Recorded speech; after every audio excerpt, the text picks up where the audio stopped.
Doesn't matter if you have one ass cheek and 3 toes. I will beat your ass. They're going to be sorry they were ever born. Who? All of them. Yeah, W. Look, beat 'em up just like it's WWW. Promise you, why would I trouble you? Yeah, look, you cannot see what's in front of you. You cannot see what's in front of you. Yeah, promise that you get to run into if you knew what's about to come to you. It's about to get real dangerous. It's about to get real dangerous. It's about to get real dangerous. It's about to get real dangerous. Today's episode is powered by Dre's Daiquiri Shop at Cotton Gin, where Texas flavor meets game day energy. Cool off with our legendary Texas-style daiquiris and load up on the best football food in town. From crispy, mouth-watering wings to your favorite game day bites, Dre's is your ultimate pregame, halftime, and victory spot. Don't just watch the game. Taste the win at Dre's Daiquiri Shop at Cotton Gin. And welcome to the show, the One Ass Cheek and 3 Toes. I am your host, Nate the Great. I got Mr. BA on one side. I got Mr. Jay Weezy on the other side. And we have a special guest, George. He is a Lions fan. Hello, George. How you doing? How you doing? Thanks for having me on. Yeah, thanks for coming on. Well, fellas, B already beat us to the punch. The Eagles beat us 16-6. So let's just get into it. I'm sorry, it's 16-9. Thank you. Why change shit? It might as well been 6 because they scored that field goal later on at the end. But whatever. Let's get into it. We'll start with you, George. Just give us your initial thoughts of the game so far.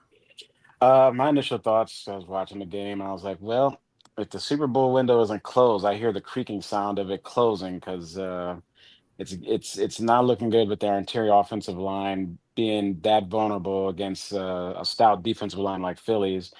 And they definitely are going to need those 3 interior offensive lines somehow. And I think it is what it is at this point, to either find some kind of magic or some kind of answer to keep Jared Goff clean in that pocket, or just punch holes in the run game to get Gibbs and Montgomery spring forward. Otherwise, I think they'll make the playoffs, but they're not going to go too far if they go anywhere once they make the playoffs. So they got some serious issues. I totally 100% agree with you, George. My Super Bowl thought is kind of busted right now. Until that interior line gets fixed, we're going to have problems. It's just simple as that. Yeah. B, go ahead. What were your thoughts? It's funny. People say this, and yet they beat the crap out of Washington. So their offensive line is doing good somewhere, somehow in these games. Mm-hmm. I think the problem that the Lions are having, especially since Dan Campbell has a propensity to call bad games against good teams. I'm sorry. You got to put it out there. That was a bad call. That was a very badly called game with him. And 0 for 5 on 4th downs.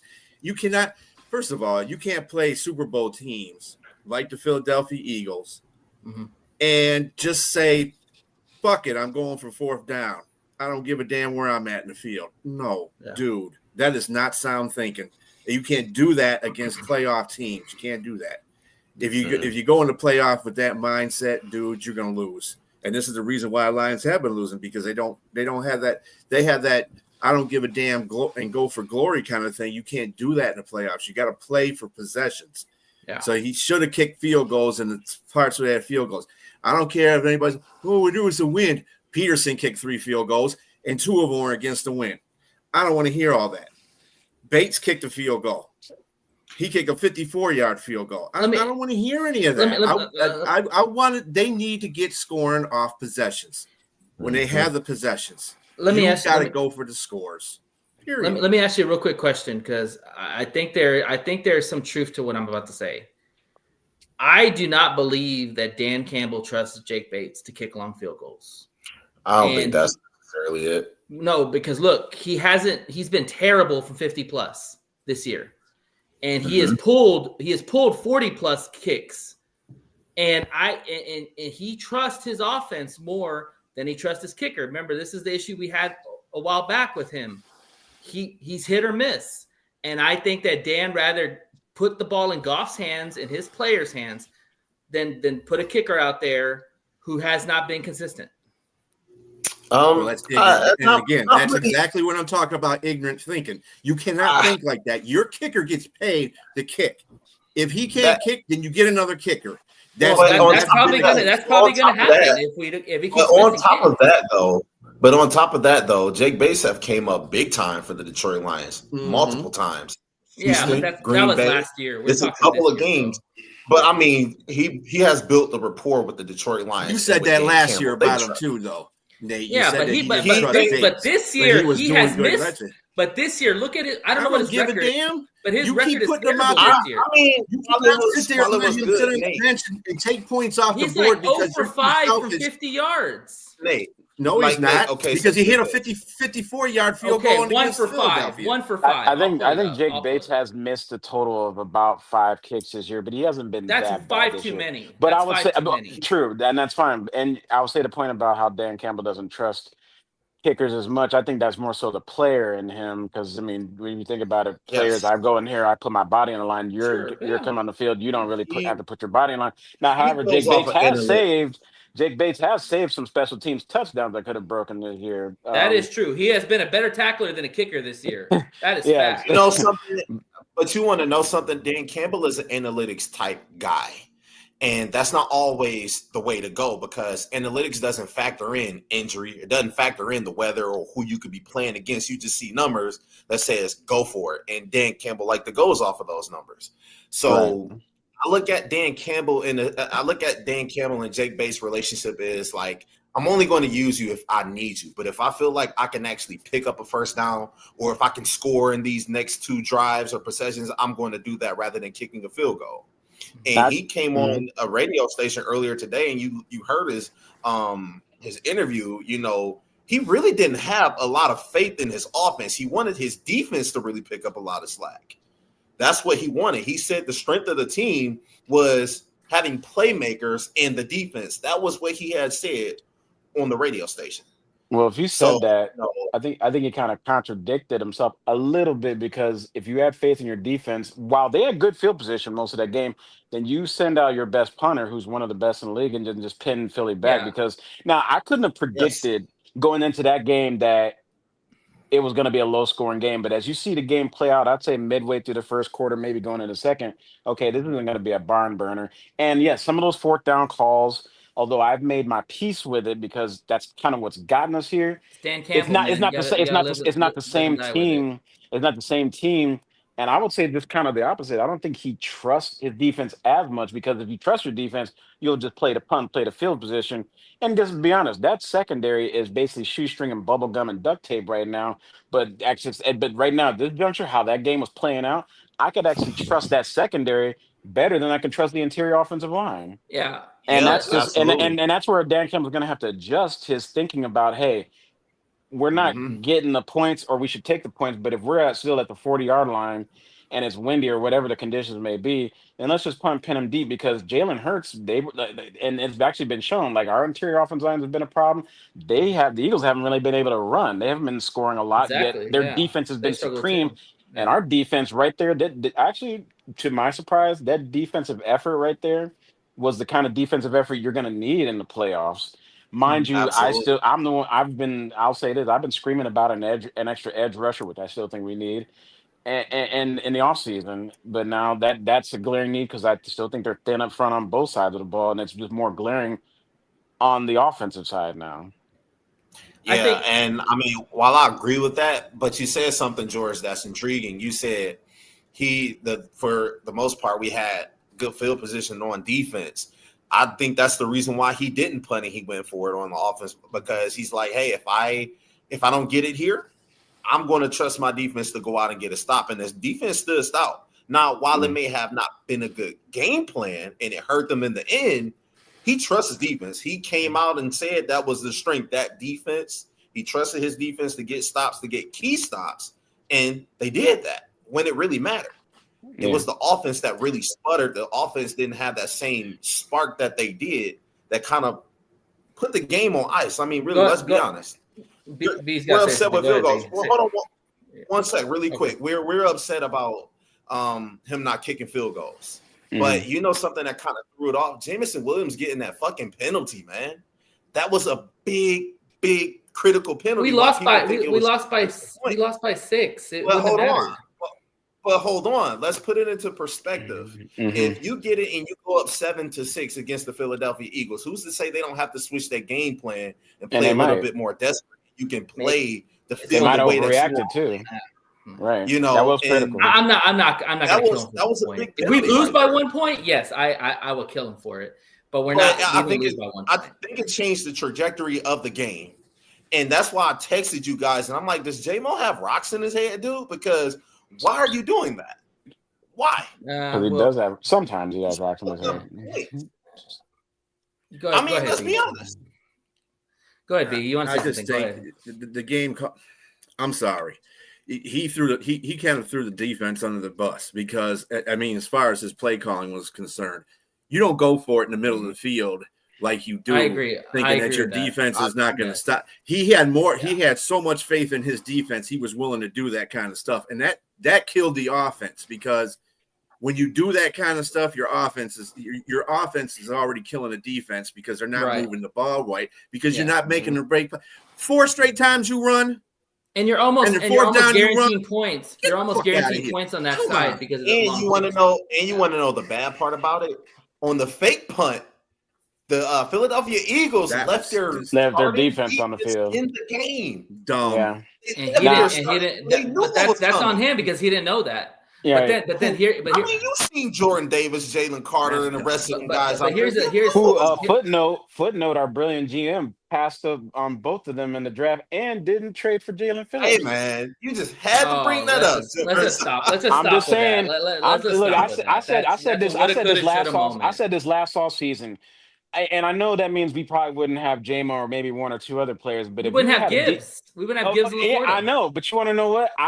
You would find a way to figure out because if you had a defensive line, and while Howie Roseman, their GM, has prioritized a defensive line, our GM hasn't. If you had a defensive line of Aiden Hutchinson, Jordan Davis, and Jalen Carter, which we could have had, that sounds like nobody really scoring too much. I'm gonna shut this down really quick with you right now. The fact is that Jalen Carter was not on the Lions list for drafting. Period. When Brad found out about that accident, he ruled him out immediately. And then you talk about a guy that has rocks in his head. How about the idiot that spit in front of Dak and got suspended? Yeah, I mean, you want that guy on your team? I mean, yeah. Well, that guy has a Super Bowl ring, and we don't. Yeah. He has a Super Bowl ring because of the team. Take away Jalen Carter. If you had just gotten Jordan Davis, which would eliminate J-Mo. Let's put this in perspective. Then you still have Lee McNeil, Jordan Davis, and Aiden Hutchinson. That's those 3 right there. That's nobody's really doing too much with that. Howie Roseman the took defense 6 is years not to the get problem. a Super Bowl. Hold on. Yeah. Howie Roseman took 6 years to get a Super Bowl. True.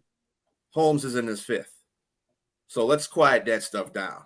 But also we should have done, we should have did this, and we should have did that. They should have did a lot of things too. And they've had the Lions have more consistent good seasons than in between the 6 years that they had than the Philadelphia Eagles. There's 1 year they sucked bad in between that.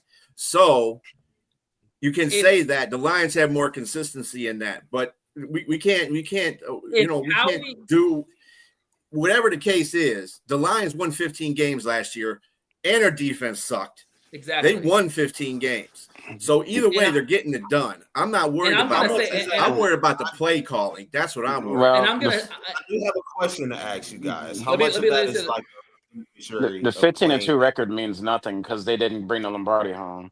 Now you said consistently good.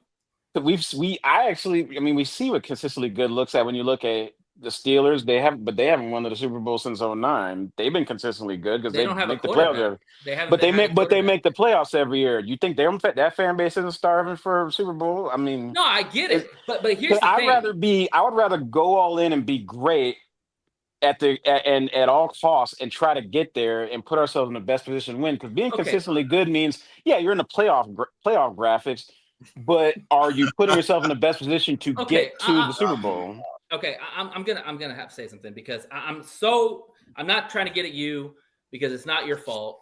It's the incompetence of some of these Lions fans. Listen, You guys act like Brad Holmes sits on his ass and does nothing all fucking day. Like, you don't think he fucking calls teams. You don't think he tries to make deals. You don't think he does all this shit behind the scenes. Y'all think like he just sits on his ass and looks at the sky every day and hopes shit just comes to him.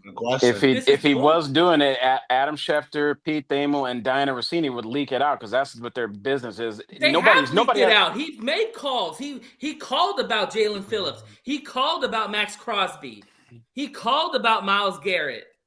Then I guess he couldn't trade for Jalen Phillips because he sunk all his third-round capital into Isaac Tesla. No. You know why they didn't get Jalen Phillips? I'll tell you right now why they didn't get him.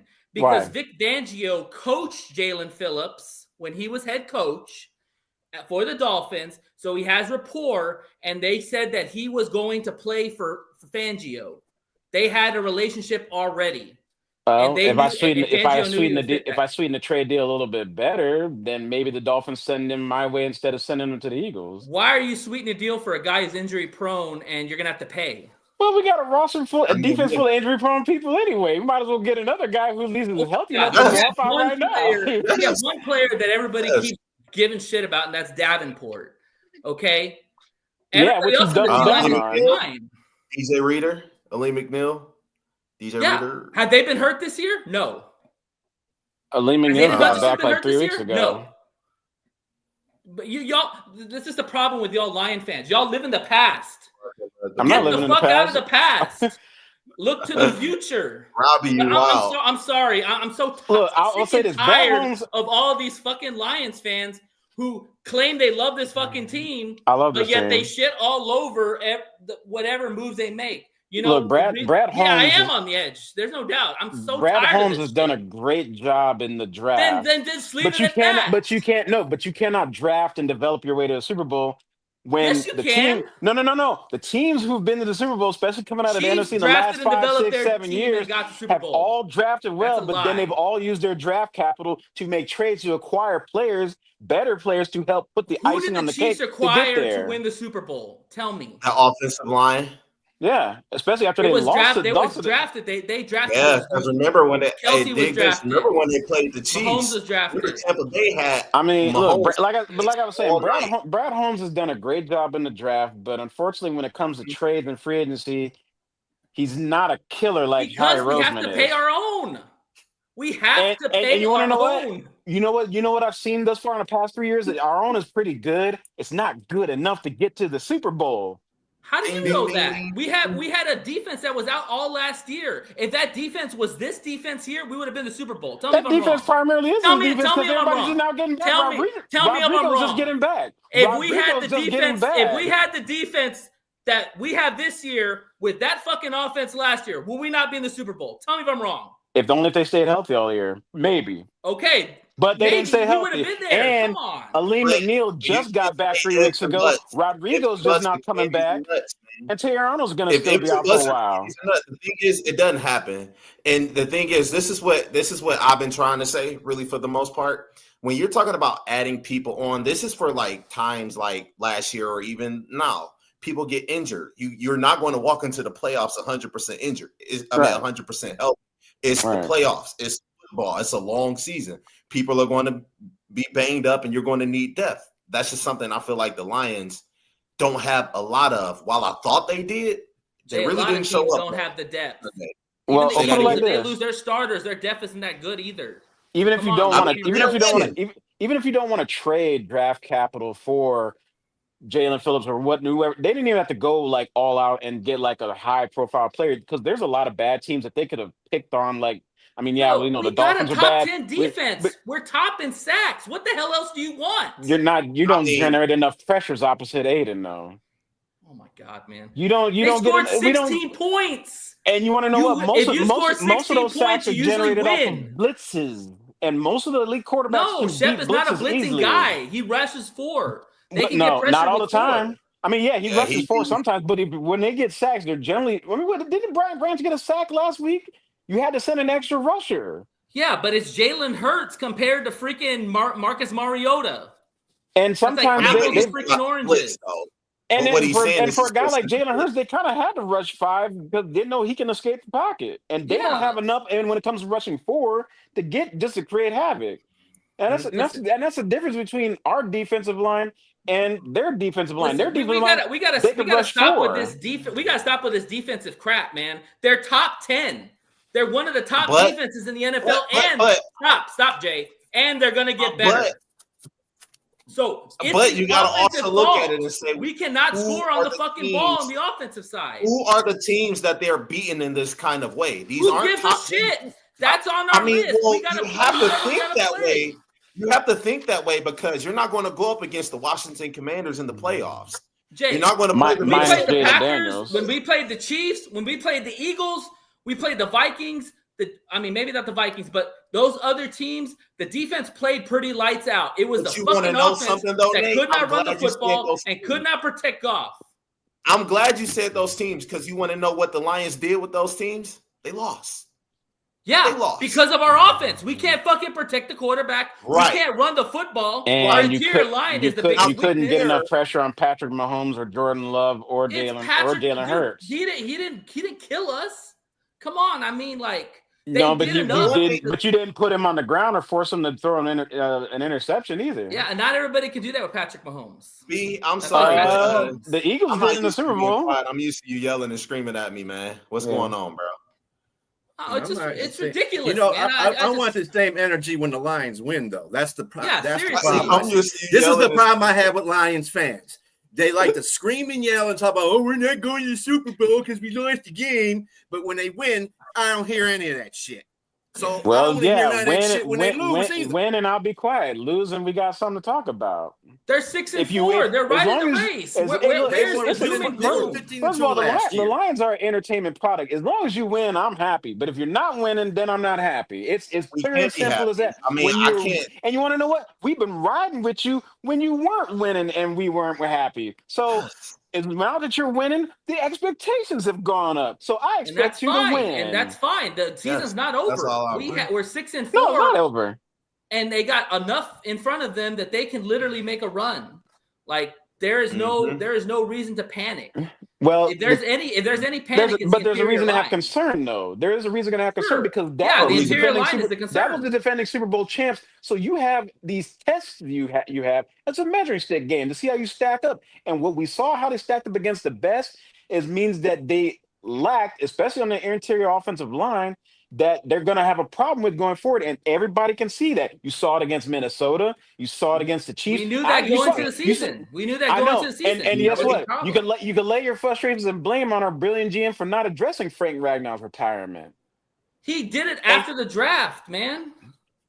What, by trying to shake some more money in Kevin Zeitler's face to keep him home and not let him go to keep him here and not let Zeitler him go went home? home because of his family, man. I know, but you want to know what? He should have offered him some. You have $40 million in cap space coming into this season too. You should have said, "Hey, look, let's chase this ring. I know you want to go home. Here's a little bit more money. You don't have a ring yet. You're a hell of a player. Let's just keep this going and just give me one more year. Here's an extra few $1 million. What's it going to take to keep you here?" He didn't do that. You went to this off season. Yes, you paid JMO. Yes, you paid Hutch, but you still have millions more. You still have money to spend, and most of that stuff's not going to kick in for a couple years anyway down the line. And people like the other GMs, especially the really good ones, play around with the cap because they are trying to win at all costs. Even if we had Zeigler, John, you're that still one, going to have George. I don't know problems why with they Tate. let Zeitler go. That was Even if you have Zeigler, you're still going to have problems with Tate because he's still a rookie. You're still going to have problems with Graham. Like even the tackles are giving up pressure. You know what it is. And here's my hot take. I told you I was going to give you a hot take right now. Mm-hmm. I think Hank Fraley's got to go. No, what? Absolutely not. I'm going to tell you. I'm going to tell you why. Absolutely not. Stop Hell talking. no. Stop talking. I'm going to tell you why. No. I'm gonna tell you exactly why. Hank I'll tell Fraley? you why. Hear me out. Let me tell you why. All right. When Hank Fraley came on to Detroit, he had Frank Ragnow, he had Jonah Jackson, he had Taylor Decker. Is that facts or is that a lie? I don't know how long he's been there exactly, but yeah. Those are facts. He's been there. He also had Graham Glasgow. He's been here since Patricia. Exactly. Oh, so yeah. he's from the Quintricia era? Yes, he's a carryover Okay. from Patricia. Okay. So he had all those guys in tow. He even had Graham Glasgow because they drafted Graham from Michigan in one of those years. He has had good players on the line. Now, I'm not saying he's not a good coach, but now you're seeing the line with young guys that are unproven and they're not getting it done. This is week 11, and Tate is still whiffing. Mahogany's not healthy. Awashika looks horrible. Even the tackles are giving up pressure. Sewell and Decker are giving up pressure on both sides. Well, I can't excuse it, but I mean, Sewell is banged up. Coaching issue. Sewell is banged up, and he has whips, especially when Micah Parsons made him look kind of silly in week 1. Right. And on top of that, that's also because they didn't really play during the preseason. But yeah, and to your point, like Decker, I mean, I think this could be his last year because he's getting old and he's pretty banged up. But then again, what I'm saying is, you could be a good coach, you could be a mid coach, but if you got the horses, you're gonna kind of look better than what either you are, or you're gonna look as good. He doesn't have the horses. Well, then whose fault is that? Is that Hank Freddy's fault, or is that Brad Holmes' fault for either not getting enough? No, it's Hank's fault because Hank's supposed to coach these guys up. I can't say that. You know what? Then how do I coach up? How do I coach up? Think about this. Position coach supposed to do? Past 3 years, the Lions have had one of the top offensive lines. How do I coach up a rookie?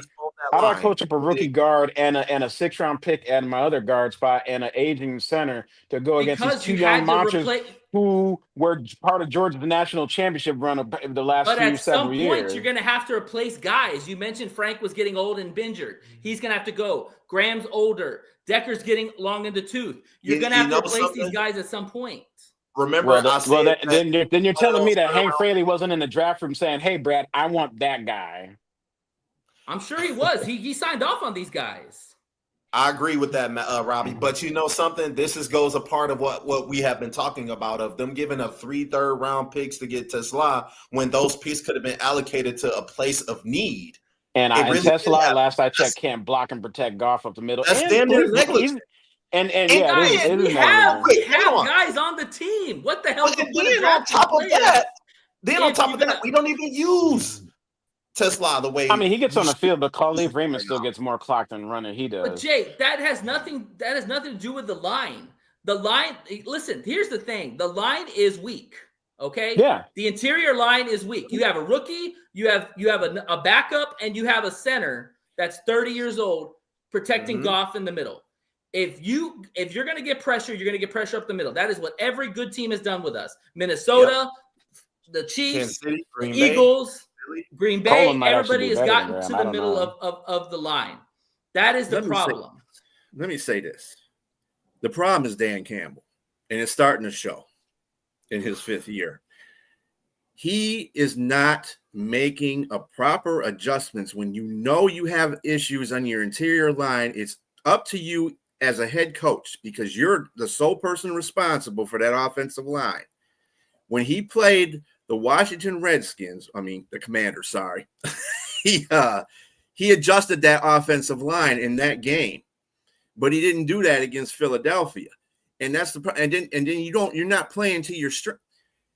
Dan Campbell against Philadelphia, he was the reason why they lost, in my opinion. I agree. The first 3 or 4 possessions were just jacked up. And then the fact that you went for 4th down on your side, the only time you go for it on 4th down, if you're ahead or you actually need to go for a 4th down. Now, I don't mind him going for it and sometimes being cute, but dude, have better play calling selection. Running it 4 straight times, that's not going to help. Yeah, that was asinizing to see, because you kind of helped you only when you had a dominant offensive line. In that game, they were killing Philadelphia with the pass, as long as the receivers were catching the ball. But they were killing Philadelphia with the pass. That's why I said you need to set in this type of game. You need to pass the ball to set up the run. And as long as they did that, they had good runs after they were passing the ball all over them, if you noticed. But then when they started running and they just took control and say, we're going to run the ball no matter what, that's when they started failing. And that's another thing too. That we don't even talk about is the fact is the line's not even blocking on the runs either. Like, you can't run up the middle. You can't protect up the middle. Like, what the hell are you supposed to do? You know, You can't do it. You can't do anything if you passes. can't if you Quick can't passes block. because So yeah. Quick you know, passes. it was Detroit. interesting. So I was listening to Some things 97.1 on the Monday morning. A lot of people were giving Goff a lot of blame for it, and I was thinking, like, look, I understand he's not mobile. We all understand that, but he can read defenses pre-snap, post-snap, and make the throws. And everybody's, and especially it's like it seems like this whole time wants to run him out of here for some reason. How No, many that's just I don't know. how many mobile quarterbacks do you know can still, while the play is going on, get to their second or third read and make and here's the thing. The same fact is mobile quarterbacks need an offensive line still. Yep. And how there's only like maybe four, and if you include maybe Baker Mayfield because he's been kind of doing well this year, there's only 4 or 5 mobile QBs that can probably do what Goff's doing. But granted, they need the offensive line. That's Josh Allen, Lamar Jackson, Jalen Hurts, Even those guys need an offensive line. and I'm forgetting one, but those are the only mobile quarterbacks in the league that can, at a high level, stand in the pocket and Yeah, still make and read how many of those mobile quarterbacks So the have won a fact Super that Bowl? Lions fans want to all of a sudden get a mobile quarterback when you drafted one and he just and got it's catching cut. up to Kansas City because they ain't where they are now. And Patrick Mahomes, and guess what? The Patrick Mahomes, he's a mobile quarterback. What did the Eagles do to him in the Super Bowl? They He wrecked killed him. him. They killed He him. runs when he has to. He's Hey, not what really. did I wouldn't Denver call do him to mobile. him Sunday? What did But Denver all the do to him same, though, Sunday? a mobile quarterback, all the same, needs to be able to have the same processes quickly Yeah. like Goff has. And all the same, just like Goff, a mobile quarterback needs an offensive line to protect him so he can either Yeah. stand there and not get happy feet and have to scramble. Because guess what? If you put you put Hurts behind our line that night, you put Josh Allen behind our line that night, you put Baker Mayfield behind our line They're that all going night. to struggle. It's Right. probably going to be the same result because that interior offensive line is the biggest weakness on the team right now by what I've seen consistently over the course of this entire season. And I don't think they're going to fix it. Now, they'll probably make the playoffs, but you know what'll help me feel better about that? Obviously, they got the Giants, and that should be an easy one. Beat the Packers on Thanksgiving. But Lord have Beat the mercy. Rams. I do not want to see the Rams because they are cooking and killing everybody. And their play style is very similar. They have to be run heavy. For Goff, for Matthew Stafford, you have to be a run heavy team, and you have to be a dominant defense that can hold teams down, especially while your offense may not have their fastball that day. But for their play style, they have to be dominant on the line of scrimmage, and they need more help. I'd say, well, on offense, but definitely defensively too. And they're just kind of not there right now. So, am I worried about the Lions missing the playoffs? No, but I don't think their Super Bowl run is going to be. I don't know if they're going to do it this year because you've got to go back to Philly. If they make the playoffs, and let's say you get out the wild card round, because Philly, they lost your shot as a 1 seed. If Philly closes out, wins out, that's fine. They're going to have to go back to Philly, and not just on a cold November night when that was windy, but in a cold January day or night that could be windy and snowy. So I left from what we saw, and Philly could find their stride offensively and get better. How confident are you that we can go back in there in mid-January on possibly Championship Sunday and get it done? I don't know. Honestly, we gotta wrap this segment up, but I'll say this. I left that game feeling better about going back to Philly in the sense that the fact is that we have a stellar defense that's only going to get better. And the fact is, we only lost by 6 points or whatever 7. points. 7 points. Okay, fine, 7 points. Like they didn't blow us out. So True. if you can, they kicked our ass, Nate. Nate, they kicked our ass. No, they didn't. Because if they kicked our ass, it would have been by 2 or 3 touchdowns. Nate, we were right in that game, right at the end. Off went like 17 for 33, my man. Well, I will say to Nate's point, and we still had a chance to win that game. He was 2-14 when he got pressured. I want to help Nate's point a little bit because I'll say this: that was probably the best defensive effort considering what we have in the back seven. Not the tush push and everything too. And with guys possibly coming back, and you can bring that same effort because they say defense travels. If they can bring that every single week, especially most critically in January, then that's the only part about that game I felt about is the defense kept them in it. Now, and I believe to B's point earlier, when the offense was going for it in the middle of the field, if you punt, I'd rather the defense have to stop you at the 15 or your own 20-yard line rather than get you in. I think Dan will call a different game. Because basically when they turned the ball over, they were right at midfield and then field goal range, and they held them to 3 points. Whereas if they had punted, and pinned them in within their own 15-yard line,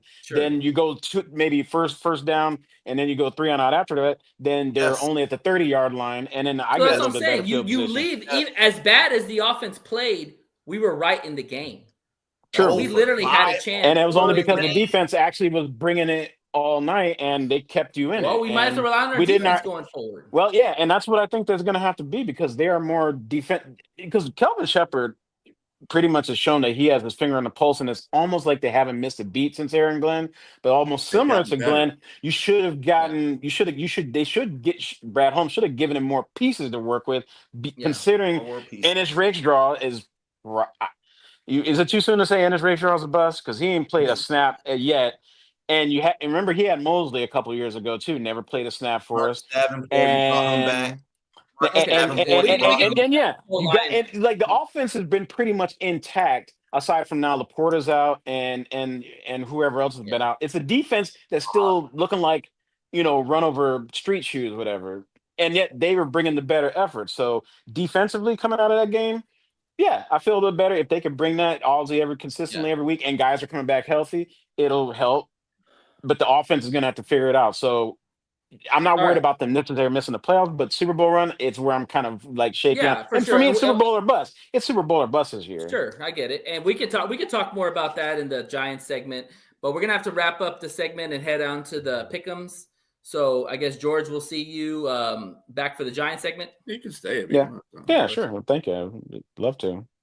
Okay. Liz. What's up, Liz? Liz. What's up, Liz? All right. What's up? So B, go ahead and give us your power rankings. Oh yeah, let me do that. Not quite.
Wow, it's a crazy year when the Patriots are 9-2. Yeah, without a quarterback named Tom Brady. Exactly. That's crazy. Drake May going crazy. Yep. All right. We're gonna go. All right, B, give us the picks rundown. All right. So last week, two of us finished 11-4. That would be me and you, Nate. Jay, you finished at 8-7. You had a terrible week, dude. I don't know what the hell was going on with you. Liz, you were 10-5. Of course, you picked Vegas. I don't know why you did that. You live in the state of Texas. I was hopeful. Yeah, okay. But Jay leads the pack Jay still leads at 96-49. I'm in second at 90-55. Nate and Liz are tied at 87-58. So you're getting there. You're getting there. All right, well, let's go ahead and get started. So our first game on the schedule is Colts versus Chiefs. Chiefs are a 3.5-point favorite at home. B, what do you say? I got the Chiefs. Okay. I got the Chiefs. They covering that for sure. All right. Liz? Chiefs. Yeah, I'm going Chiefs. They got to win. They're 5-5. This is a must win. Who you liking at George? The Chiefs are a desperate team. They're 5-5. They needed more. But then again, I like how Jonathan Taylor's been cutting through everybody. I'm gonna just say Colts. I think the Colts, they're feeling it. They're on a hot streak right now. Now they took a little lump when it came to the Steelers, so they know they finished up against a good defensive line. I'm gonna go Colts to just put a death nail in the Chiefs for the season right now, and they're riding high on the fire right now. No, right. Okay. Wrong answer, Chiefs. All right. We'll see. Jets, I could be wrong. Jets versus Ravens. The Ravens are 13.5-point favorites at home. B. Ravens. Ravens. Liz. Fight for that number one spot. Yeah, I'm taking the Ravens. Clean sweep Ravens. They're gonna probably come back. They started off pretty bad, but they're gonna end up winning that division because that division is terrible in the AFC North right now. All right, Patriots versus Bengals. The Patriots are 8.5-point favorites on the road. B. Patriots. Jay. Patriots. Jamar Chase is suspended. He ain't got no receivers. He ain't got nobody, bro. Give me the Patriots. We got Higgins. Nobody. Oh my god. Oh my gosh. Nobody. Liz. Patriots. I'm going upset special. I'm taking the Bengals. Ooh. Yep, it's at home. I know They Chase gonna is out. score. How they gonna score? Is Joe Burrow back? No, Joe, nope. he's not bad. But was he? Well, they It's started Bengals like has they scored, but they they're not but about to they break him activated him off of injury. Patriots reserve, right? defense is Yeah, struggling he's so- in that window. Okay, right so now. he's not playing. Yeah, it's gonna. Yeah, he's it's not gonna be- playing. No. And plus, the All right. Bengals, their players hate that organization because they're just mistreating them all kind. Yeah, Patriots will win that. We'll see. All right. And Seahawks versus Titans. Seahawks are 13.5-point favorites on the road. B. Bingo, free Really? square. We really gotta add. Is anybody taking the Titans? Not me. Man. Well, always remember forever the night they played the Titans. All right. Yeah, that's a movie, man. Not Fake real life. 26 blast with a Not backside real life, Georgia not verse. this NFL. All right. Steelers versus Bears. Bears are 3-point favorites at home. B. Is Aaron Rodgers out? I know they said his hand, he got a broken bone in his Yeah, arm. Mason Right? Rudolph Yeah, is probably he's going to out. start. He hasn't been ruled out yet. He hasn't been ruled out yet, but I'm pretty sure Mason. Well, I saw that on my ESPN app. He's not going to be out, but I don't. Yeah, I don't think he's gonna play. I trust Mason Rudolph. The Bears MVP are so inconsistent, though. The Bears are winning based on the fact that the teams that they're playing are just ass. Like And their defense Cincinnati, is- they should have lost that game, but They're just because winning games Cincinnati by can't margin. tackle a damn tree, they won that one. The Bears' Yeah. defense Then they is played the decent. Giants, and the Giants said, "You know what? Fuck it, we don't want to play the fourth quarter anymore." So, Right. The Yeah, Bears' but it's at defense home. is What's decent. your pick, B? What's your pick? and you know what? I'm going Steelers in this one. All right, Jay. What? I'm I'll go. going the gummy. I'll take the Steelers. Why not? Okay. Give me the Steelers. I'll take the Bears because even though they're Jekyll and Hyde, their defense is decent enough, and Caleb Williams may trick around and get them up by 2 touchdowns, and I don't know if the Steelers can come back and spit from behind that far. So I'll go with the Bears, even though they may flip on me and Their end up actually offense being is better bad. than their defense. Their defense ain't shit. Actually, Right. can I change that? Can I change that? Let me go with the Bears. No, Yeah, no more changes. The no Bears more are, changes. You staying with As those long as you make it Steelers. during the pick, that's I'll- fine. What do you I'll got, sound Liz? Bears. Yeah, go ahead. Bears, I'll take the the Bears. Bears. Give What me do the you got, Bears. Nate? Liz, you taking the Bears? I'm taking the Steelers. Give me the Bears. Yeah, I think the luck runs out for the Chicago this week. Not All this right. week. Vikings versus Packers. Packers are 6.5-point favorites at home. B. I got the whack pack. Jay. Who wants to be terrible the most? Yeah, give me the Packers. I think the Packers take it. JJ McCarthy Liz. is trash. I'm Yeah. sorry. Liz. Green Bay. Hey, and that's a Michigan fan saying course. it, and I can Of say, and I course can you wanna co-sign, pick and I Green can Bay, co-sign Liz. with you right there. Yeah, I'm going winning. Packers too. Yeah. Yeah, I Wait, don't the think Packers Jay- and the Vikings. I guess I'll need the Vikings to steal one here, although because the Packers, for some reason, their defense is great, but they cannot score like they should. Yeah, And their for the offense blows. for our divisional purposes as Lions fans, they got that nasty tie. I need the Vikings to take that one. There's no way in hell the Vikings would win. No way in hell. Yeah.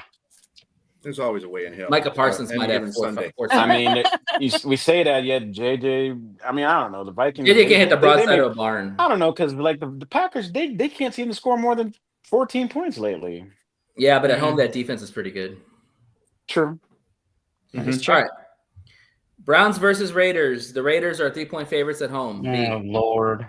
Tally up another 4 sacks for the greatest sack artist of all time.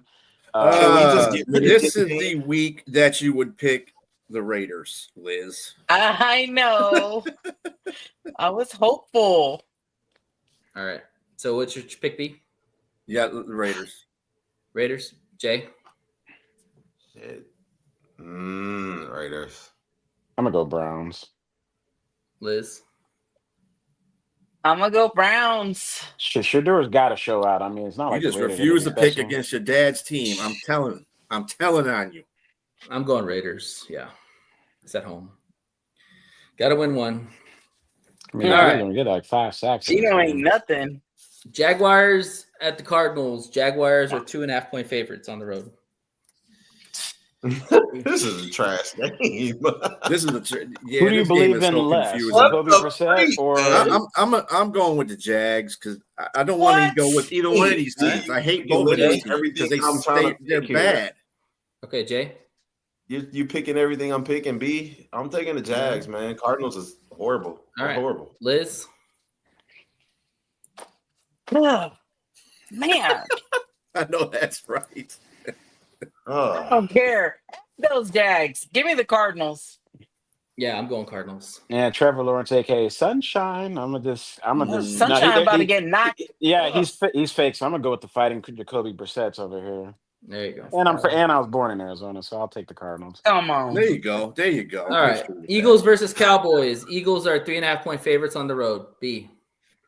Yeah, I got to go with the Eagle fries. Jay. Eagles. Liz. Fly high, birds. Eagles. I'm going Cowboys. I go Eagles, even though That's a hate pick, Nate, but that's okay. For real. No, actually, I'm not impressed with the Eagles' offense. I think that if Cowboys can score on that defense, I kind of gonna want be to hard. co-sign with you, but it's just their defense, though. the defense has But got Dak better. They've got better Dak pieces now. The Dak is putting up video game numbers this year. Yeah. And has no defense. But he ain't gonna. I don't know. But Eagles is number 4. Pickens and Lamb versus. It is an intriguing matchup. I'm gonna tell you because Dallas is putting up numbers, and that defense got a little bit better, and all they got to do is stop the run, which they did against Vegas. Gente, what I tell you, he's gonna get stopped. He had 70 carries for 9 yards. There you go. Yeah. You know what? I'm changing my pick. Since we on that, I'm changing my pick to the Cowboys. What? You can't. Cowboys. Hey, you know what? Okay, no more Cowboys. changing picks. Cowboys. What you pick? Hey, I'll put stick me with the down. Eagles because they just have a way For of. real? I'll steal this line from Dan Campbell. They have a way of just dragging you to the abyss and then drowning you. That's just what. That's Y'all just are what all they gonna do. go Cowboys. I'm going Yeah. Cowboys. I want to go. I'll stick with the Eagles. I don't want right. to. Go but yeah. Eagles. All right. Telling you. Moving on. All right. Falcons versus Saints. Saints are 1.5-point favorites at home. B. I'm going Saints. I can't stand the Falcons right now. They're getting on my damn nerves. Jay. B. Yeah. The receipt is I'm you going don't with pick the Saints. I'm going with the Aints, man. Michael Penix is out probably for the remainder of the year, man. That team is Really? just fire, dude. Yeah. I guess I haven't really been Yeah. paying attention to the Falcons. Yeah, I guess. Yeah. There's a reason why you haven't been. I thought Liz. Penix was still playing. I didn't know he was hurt. All right. I'm going Saints. I'll Yeah. go Saints. Give me Saints too. All right. Buccaneers and Rams. Rams are 6.5-point favorites at home. B. Ooh, that's probably got to be Rams. America's game. Yeah. Give me the Bucks. Are any of Baker's receivers still hurt and busted up? Like, does he still have? Does he have a Buka still? Yeah, he Buka's still there has still. Buka. Yeah. I don't know No, what's Buka's going there. on with Irvin's, Godwin might play, Irvin's but not for sure. I status. think they will play. Man, the Bucks could help us out. I'll go with the Rams, but the Bucks really should about- I think the Bucks really should take that, but I don't know. The What you got, Liz? Liz. Tampa. All right. I'm taking the Rams. No one's stopping the Rams right now. They're Rams probably are- going Rams to are go to doing the their- Super Bowl. Rams are doing their best Ivan Drago imitation right now. Yeah. It's killing everybody. All right. I would Panthers agree. versus 49ers. 49ers are 7-point favorites at home. B. I'm going 49ers. All right, Jay. Give me the 40 Winers. Sorry, Sonia, but I gotta go with the 40 Winers. Liz. 49ers. Yeah, I'm going 49ers too. Yeah, Niners and who they're playing? Panthers, you said? Mm-hmm. I'm gonna I mean, say they should cover that because did the Panthers win recently? They seem to have these They lose a couple Yeah, they games, won. then they Yeah, then they'll, they then just then beat they'll, Atlanta. then when they win, they'll put up 30 points, and then they'll just go back to being terrible. So if they've already won their game, Bryce Young tore it up. I'll take the Niners to cover that 7 too. Okay. All right.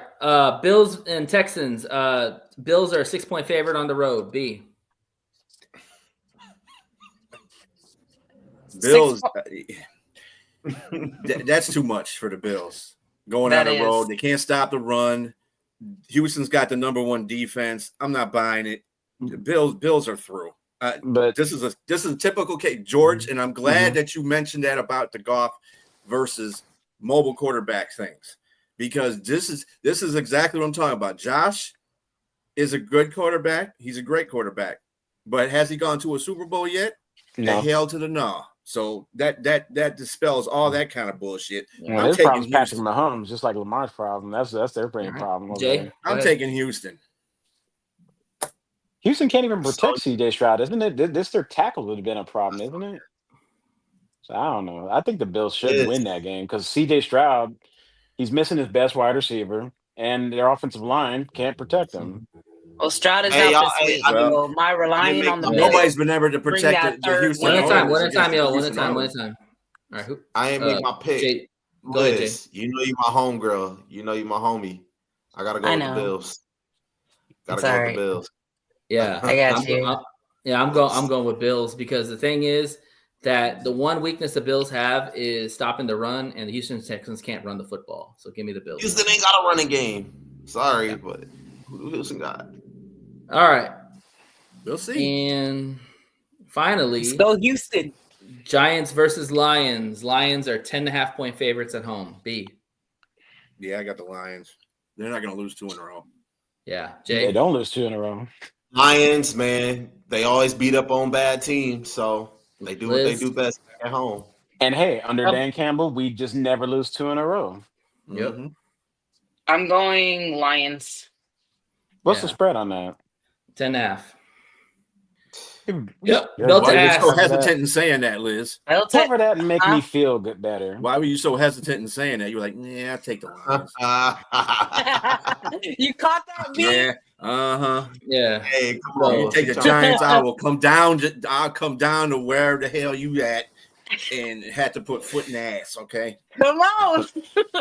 All right. Is Drake May's not playing in this game, is he? He's out. Drake, you mean Dart? You mean, I'm You sorry, mean not Drake Dart. May. I mean Jackson Dart. Dart. I'm sorry. I'm sorry. It doesn't Yo, make a Dart difference is if he out. plays or not. Dart's out on a concussion.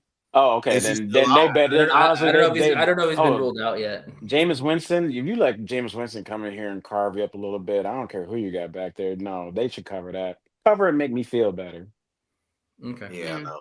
All right. Well, we're gonna move on. We're gonna move on to the preview for the Giants and Lions. So Liz, we'll see you in a few. Adios. All right. Adios. All right. So Giants and Lions. This is definitely one of those games where you expect the Lions to come out and really take belt to ass to this team. The Giants are in just influx right now with a lot of issues going on. Their quarterback might be out. I do worry about their D-line, because their D-line is playing really well. Brian Burns is one of the best sack artists out there, outside of Myles Garrett this year. So again, it's going to be about protecting Goff. If they can protect Goff, it's going to be Lions all day.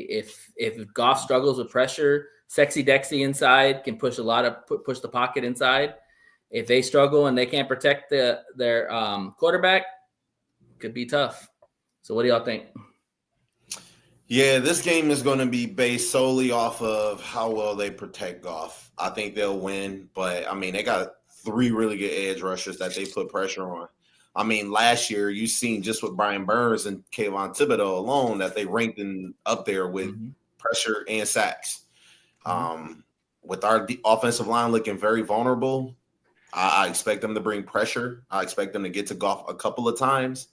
But ultimately, I think the Lions will win because they're playing a bad Giants team. Let's really be honest. They beat up on homeless kids.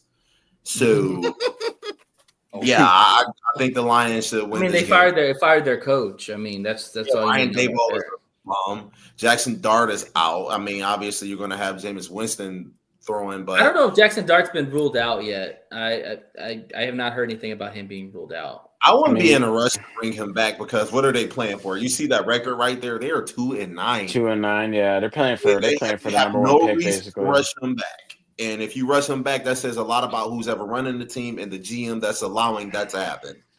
So I mean, the Lions should be the one eating a W this week for sure. And yeah, absolutely. I listen to local radio, and TJ Lane and John Jansen are offensive linemen saying some of the Lions' offensive line problems could just be adjustments in how they approach the run game. So I think they need to find whatever tweaks they need to make against that front and try to be more of their ground and pound selves, even though they struggle with that, or get more creative of how to approach the run game. Ground and pound and set up play action, deep shots to JMO, St. Brown coming crossing routes over the middle, and figure out who's going to be the third down answer for Goff, because obviously Laporta's not coming back for a while. And that's probably where Isaac Tesla is going to have to be, step up and be that guy that, where Goff can find on third downs. Now, some of what I think is even though he doesn't get on the field much, they don't think it really build up that rapport yet. I mean, we got 2 one-handed fancy catch touchdowns, but somebody's going to have to step up and take the place of Laporta on third downs, kind of like how Josh Reynolds used to be on third downs a couple years ago. J-Mo. Well, Rock right. I think if you're talking about the third down savior, it's St. Brown. Like, him and St. Brown need to get on the same page. Right. And I do expect this game for him to eat a lot, because let's be honest, I mean, the cornerbacks for Philadelphia did a really good job on St. Brown and JMO for the most of the game. And yeah, Laporta was heavily missed because, with St. Brown and JMO being locked up, you don't really have an option that eats in the middle like Laporta does. Mm-hmm. And so I think it's paramount for the Lions to get St. Brown going early and often in this game.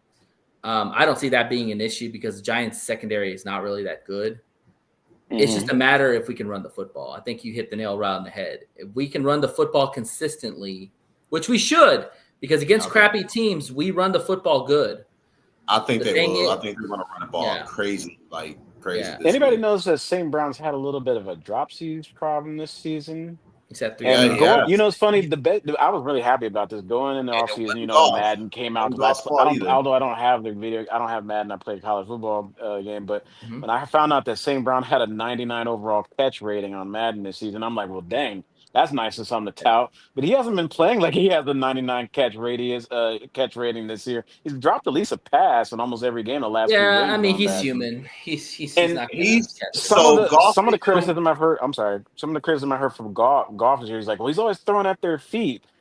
Yeah, because when he's getting pressured, he doesn't want to put ball in harm's way and throw a pick. I mean, when he's throwing a pick, and we've seen how Goff's throwing some picks, but some are either, like this last one was tipped. He throws at their feet on purpose so he doesn't put it in harm's way. He dirts it on purpose to save one, to not take a sack and lose yardage, and to just get rid of it. So.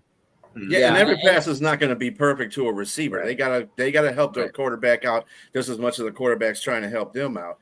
And Brown has not been playing at his level. He needs to go out there and catch 252. Hit that jug machine. Right. I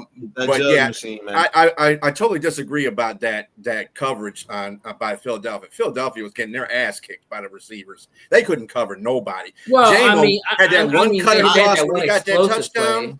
J-Mo cut that cut. Nobody could catch his ass. They couldn't catch him. Not St. Brown. Drop passes were the problem. Right, but St. Brown after that big play was locked up the rest of the game. He had like Goff was 2 for 12 when targeting Amon-Ra St. Brown. He was 2 for 12. So they have he was pressured when he was doing that too. And going back, that was it too. I think it was a lot of pressure because Goff went 1 for 14 when he was pressured. So I think a lot of it played a factor as well. Yeah, and added to that, like what he said about Philly's secondary not necessarily being sticky with them. Yeah, where there was open receiving, especially when Brock Wright was open on that one incompletion in the end zone, but Goff got sped up because both Decker and Sewell caved in on the pocket. So when you speed up the time in the pocket by creating that pressure, then your guys aren't going to be getting open as quickly. And I'll give a little bit more respect to Philly's secondary. They are good. Cooper DeJean and them are, and Quentin Williams, they're back there. They are good, but when you can get a little bit more time, then yeah, JMO and Amon-Ra are going to get the separation. Well, And as fast as JMO is, it takes time for him to really get down. Golf needs more time in the pocket, really. Is what Well, it I'm also saying. comes down to the interior, because if the pressure's coming in the middle, Goff can't step up in the pocket, and he's not going to go east or west. That's what he's saying, Nate. Yeah, that one. That it was especially clear on that 4th and goal when he threw the football in the back of the end zone. But I saw 2 guys wide the fuck open right there. But because he had pressure in his face, he only could see one target, and that was the guy in the back of the end zone. But Brock Wright was open. That one wasn't to Brock Wright. That was actually to St. Brown in the back of the end zone. Yeah, Amon. Yeah, St. Brown. Yeah. And JMO was open right in front of the goal line. So he could, if he had time, he could have found both of those guys. Give Goff another half a second, he would have found probably Brock Wright for a touchdown. Another half a second. Mm-hmm. Yeah, and the thing is too is that like with the Lions, like, I mean, let's be honest, they're missing one of their All-Pro players in Laporta. I mean, he was finally heating up before he got hurt, and according to what Dan said, he might be out for the rest of the season. There's no timetable for him returning. Like, a back is nothing to play with. Yeah, he got speared in his back too. Regardless of that whole situation, they're gonna have to find a way. Sorry, next man up. You're just gonna have to find a way. But who is the guy? It doesn't make it. Somebody will have to step up. It's gonna have to be. Give me a name. Who? Here, I'll give you a All name. these damn offensive weapons the Lions have, and you say who?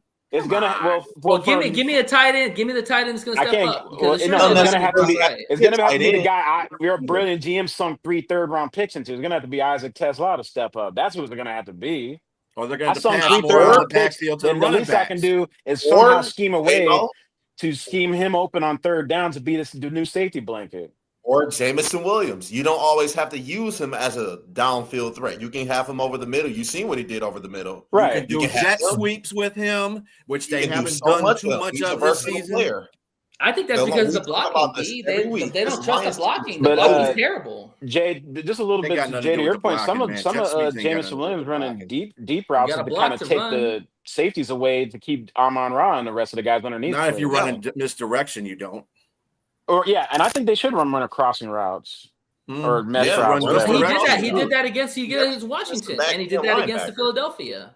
No, I agree. JMO has to step up, no doubt. Jahmyr Gibbs, look at him. He had over 100 yards last game. I mean, he caught a couple passes and got downfield. I mean, the Lions they have weapons that they could use. You just have to put them in the right position, and Goff needs time to actually get the ball. And you know who that falls on? That falls on the offensive coordinators, whoever they are. Whether it's Dan Campbell, whether it's Morton, whether it's Shaw, it doesn't make a difference. They all have to work together to get that offense together, because if you're missing a player, you need to fix that. I'll take that up a little higher. Our GM needs to go do what he does best and go shopping in the DVD bin for old used and shop the waiver wires and get. Did we bring in the offensive lineman? What was his name? Frazier? I don't know. He's not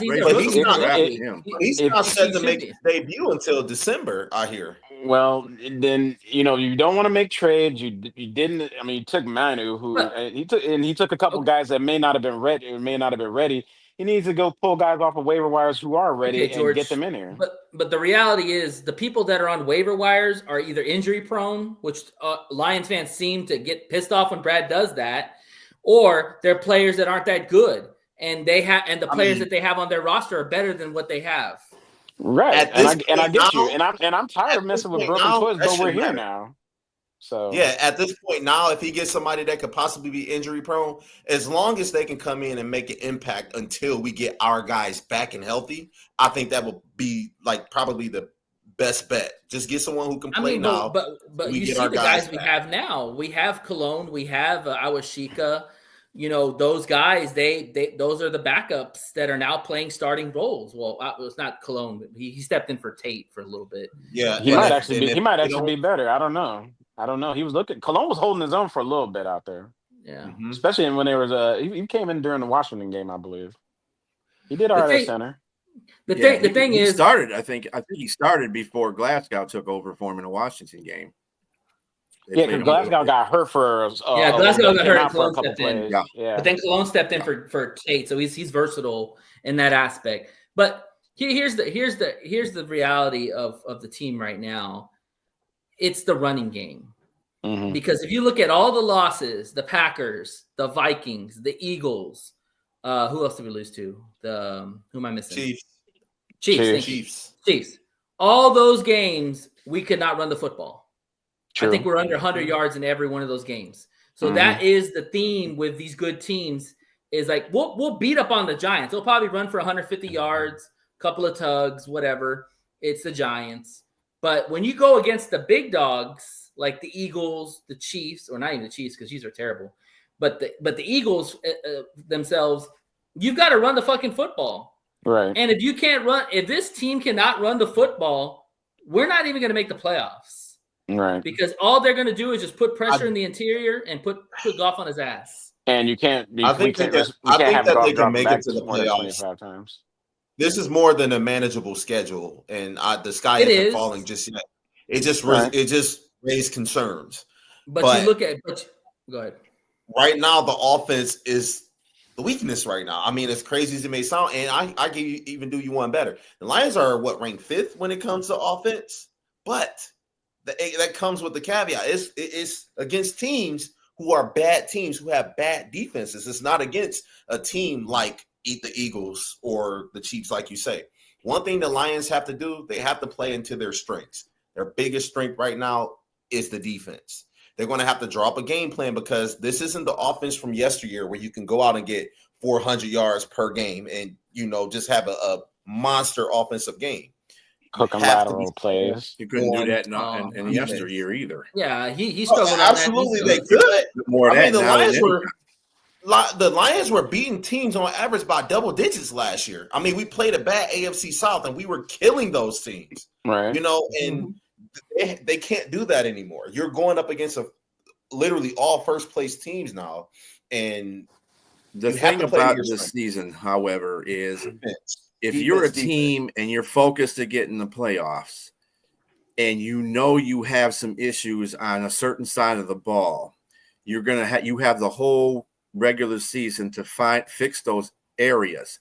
And to a point, we get miffed about the losses that they're taking right now. But at the same time, they're still struggling to find consistency on the offense because of the interior line. Sure. So and then you got different and as much as we don't want to admit it, but Ben Johnson had a different type of play calling than Morton or Dan Campbell does. So you got to utilize every player on the field. And when the Washington game, I saw that. I loved that about that game because he used everybody on the field. This is something that he did not do in Philadelphia, and I thought he should have been doing more of. And you got to do that against good teams. But let's be honest. At the same time, the defense is taking over where the offense is lacking, which I thought was going to happen this year. They need to step up. The defense has stepped up. That's why I say Shepard was he's a way better defensive coordinator than AG is, because AG is just a people person. But the point of the matter is he's still a better defensive coordinator. Looking on this, total offense and total scoring offense, the Lions are 5th and 4th in both of those. So they still are getting the ball. It doesn't make a difference what kind of teams they're playing right now. I think what they're trying to focus on is that's why they're using these teams that are good as measuring sticks, because when they get into the playoff atmosphere against these teams, they know what they got to recognize. Yeah. Okay. So everything's a trial by error for the next 7 games. And also they have to, and let's hope that's what it is, because that's going to matter. Because that Sunday game against the Philadelphia Eagles was a playoff game.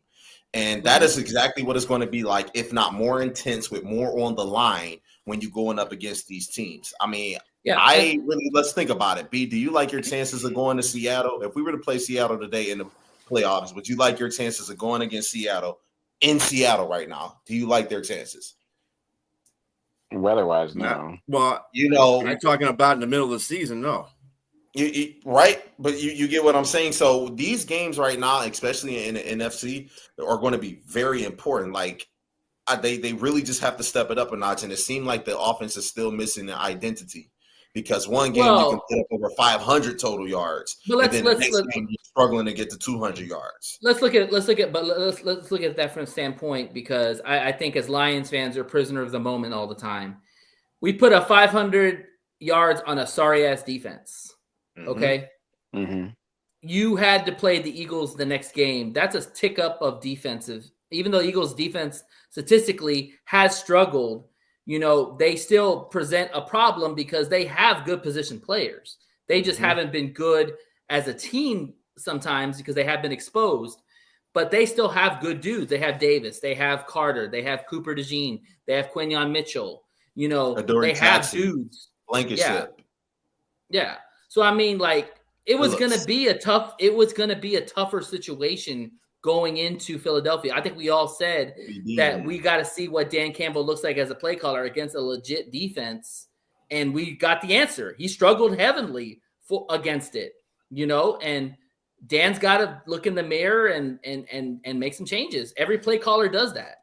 If they get their ass whooped, they figure out, hey, I got to make changes. Again, let me emphasize this, okay?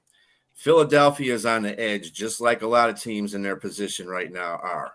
They are playing good enough to win some games. Yeah, they should have lost against Green Bay because that stupid call that Sirianni made in the 4th down thing. They should have capitalized on that. Green Bay did, but Green Bay is just as fucking idiotic as they are. So, Philadelphia is not a good team. They're not a good team. They're finding ways to win. That's all there is. And other teams are giving them the chance to win. They're playing within the margins. They're got beat by a team that knows how to play, and that was the Broncos. Or execute on offense. Execute on offense. Yeah. Well, Broncos have a hell of a defense this year. They got a hell of a defense. Their defense is great, but that's just what they are. I'm not convinced. I mean, they got a couple of more games. Philly does that. They have to prove that they're, in the mix. To me, that they're going to come and go to the Super Bowl. I think they're just squeaking by. I don't think they're extraordinary. I think they had the idiot play calling that Dan made against Philadelphia is partially the reason why the Lions lost that game. Most of the reason why the Lions lost that game. Now, had they had better play calling, they would have won that game. Think about this right now in the NFC, the way that things are shaping up in the NFC. Let's say the Lions continuously play the way that they're playing now. The Rams, the Bucks, the Seahawks, everybody who's in the playoff picture now. Do you see any of those teams beating them? Because I don't.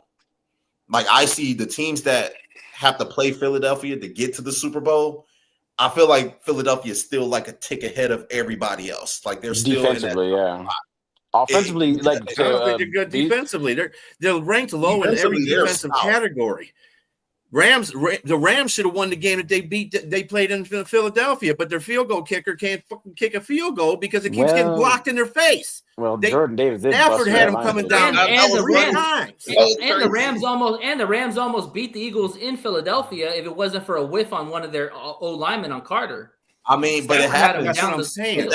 But it happens, and that's why they have those players to make those types of plays. And the thing is that whether we say it's luck or not, they had a player in position to make a play, and he did that. That's what good football players do. That's what you do at home. Well, I mean, there's two sides to that coin, though. If you have the other player on the other side screwing the hell up, then obviously it's going to make that player look good.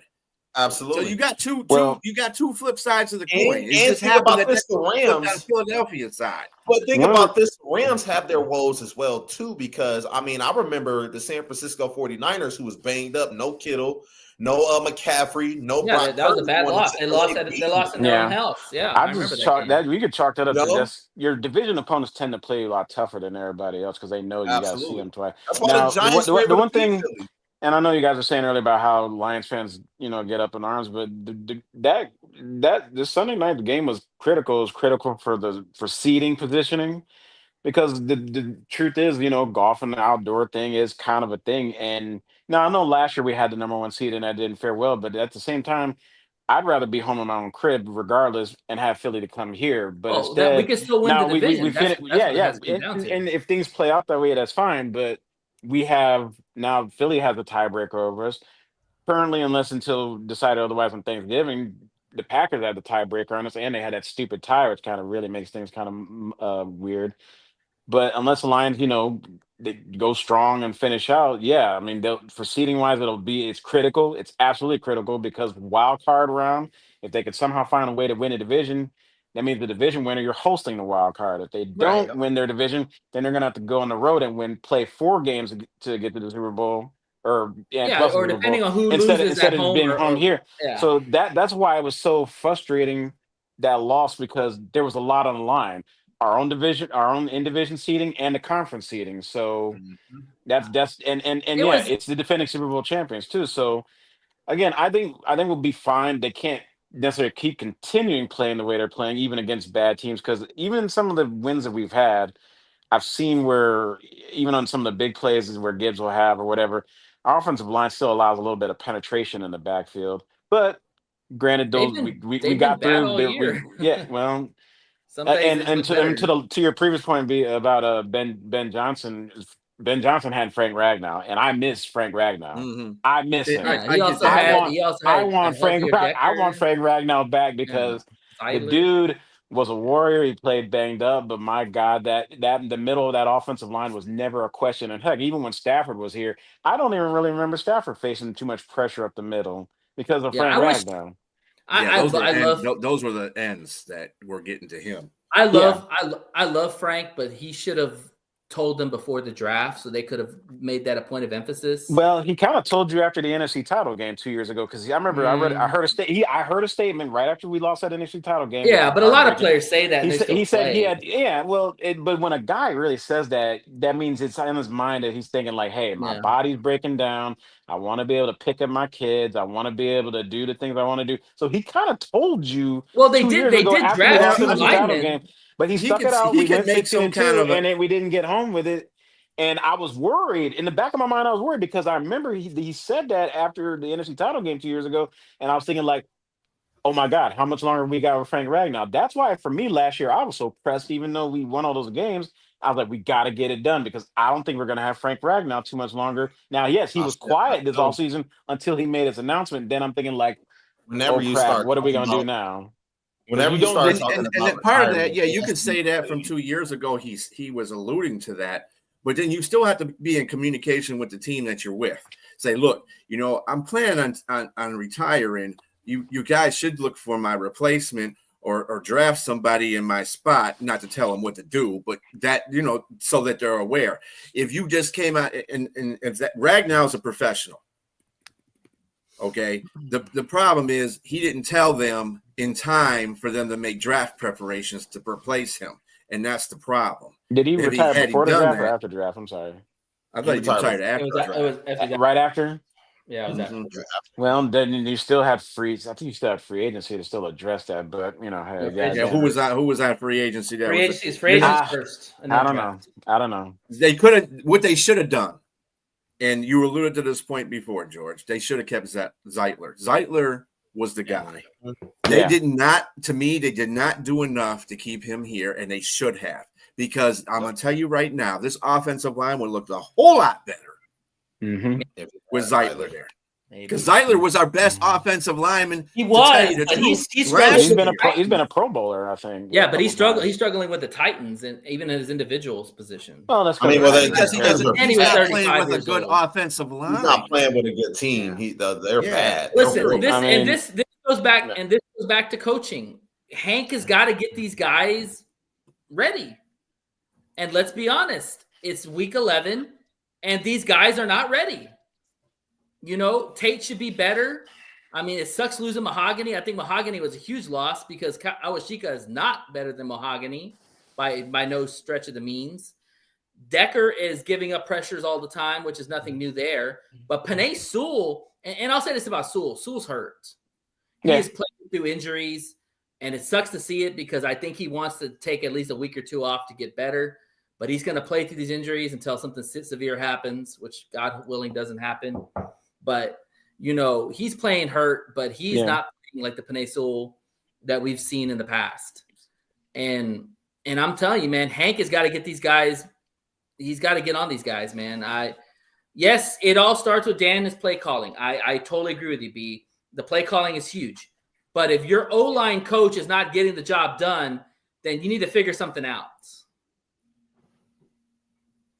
Well, I agree with that partly, but still, your offense. I mean, your guy that's calling plays in the first place has to understand that you have, as a head coach, and if you're going to call offensive calls, You have to be aware of the situation that's going on with your team offensively. If you know you're going to have problems with pressure up the middle, you need to start calling plays outside that pocket. You need to, even if you got to have Goff step a couple of steps to the left or to the right, just to get a little more free time, then that's what you do. If you're not doing that, you're not being a good play caller. And this is what we saw against Philadelphia. You cannot let that happen to you, period. And that's why it was a poorly executed play call plan by Dan. And people are going to call it what it is. It is. He is not a good offensive coordinator. And he even said that as a couple calls he wanted back. Which most play callers say that all the time. I think he just should have just punted a little bit more, when necessary, realizing how the game was playing. Taking the point. Punting and taking the points. Yeah. Because, when you start realizing, oh, wait, they're not scoring or they're not getting down the field as fast. No, man. And we're making them go 3 and out, but then they're also making us go 3 and out. Then we got to play this chess game positioning and push them back though. Because I don't know if we had more yards than but it seemed like when we were starting back on our own 10, which we kind of were, we were able to get to our own 40 or their 45, and we gave them more good field position obviously because we couldn't convert on 3rd and 4th down. So just got to punt the ball more. Let Jack Fox, who's probably one of the best punters in the NFL, do what he does. So I think gonna have to be more of a defensive team going forward. Exactly. I think the 4th downs, like B said earlier, when you're at the 50-yard line, unless you're in that middle ground where it might be too long for a field goal but might be too short for a punt, then you got to go by the analytics in that aspect. I'm okay with him going for it when you're at the goal line because you're not going to beat a team with field goals a lot of times, especially the good teams. You got to score touchdowns. We've seen a lot of games where teams just scored field and lost the game because they didn't score touchdowns.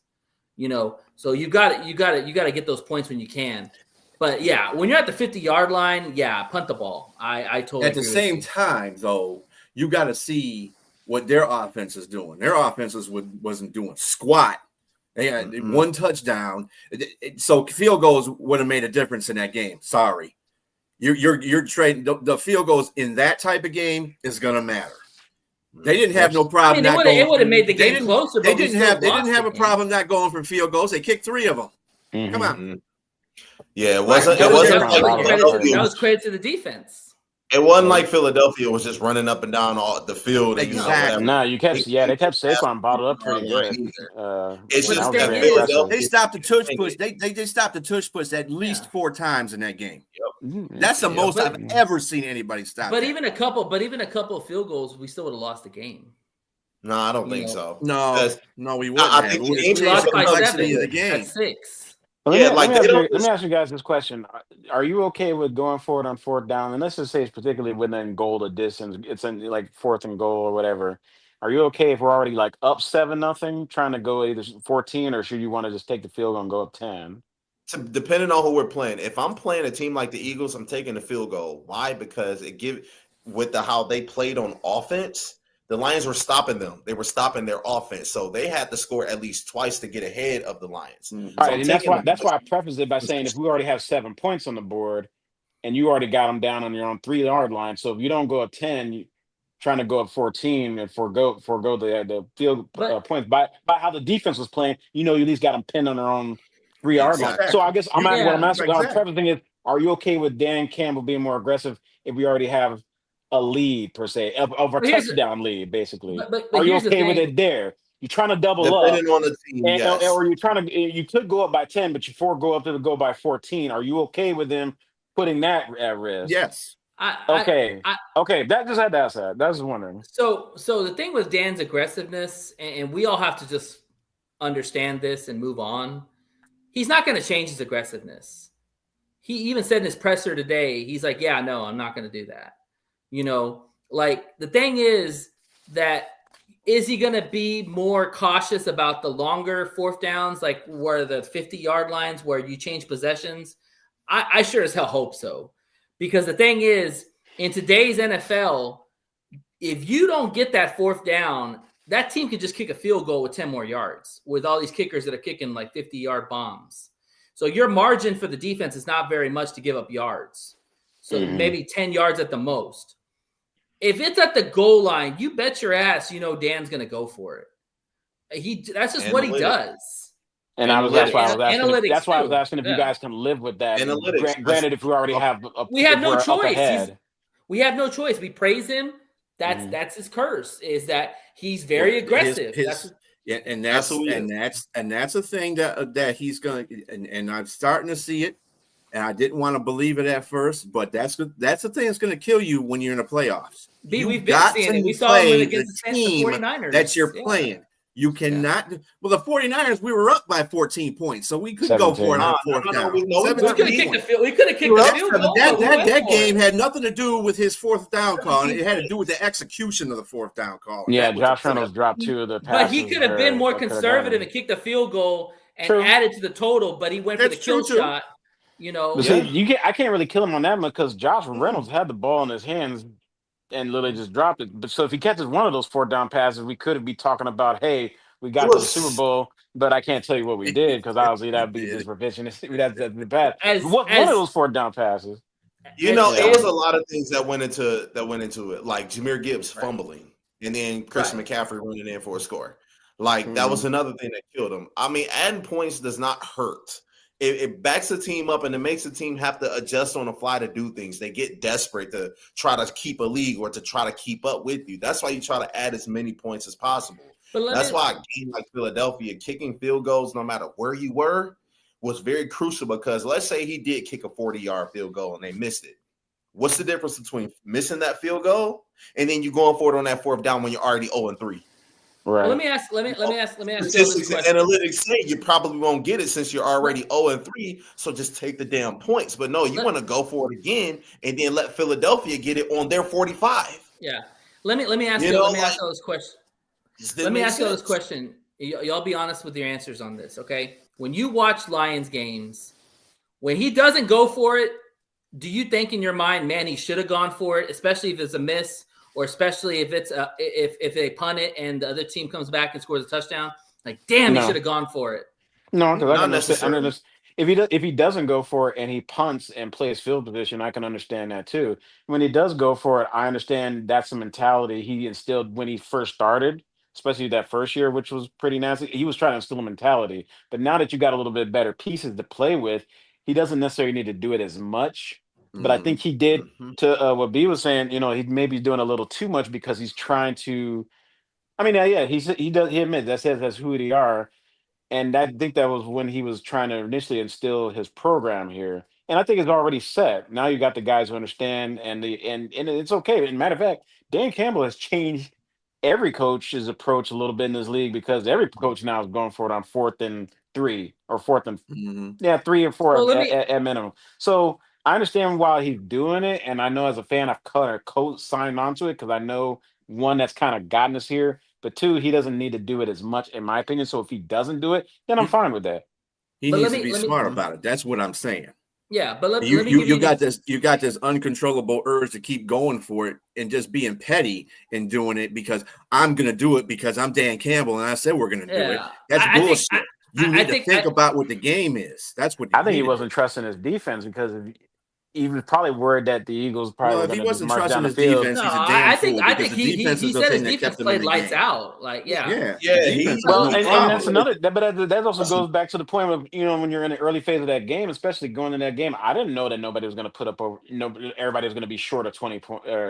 Nobody's going to put over 20. I thought it was going to be like a 30. I thought it was going to be.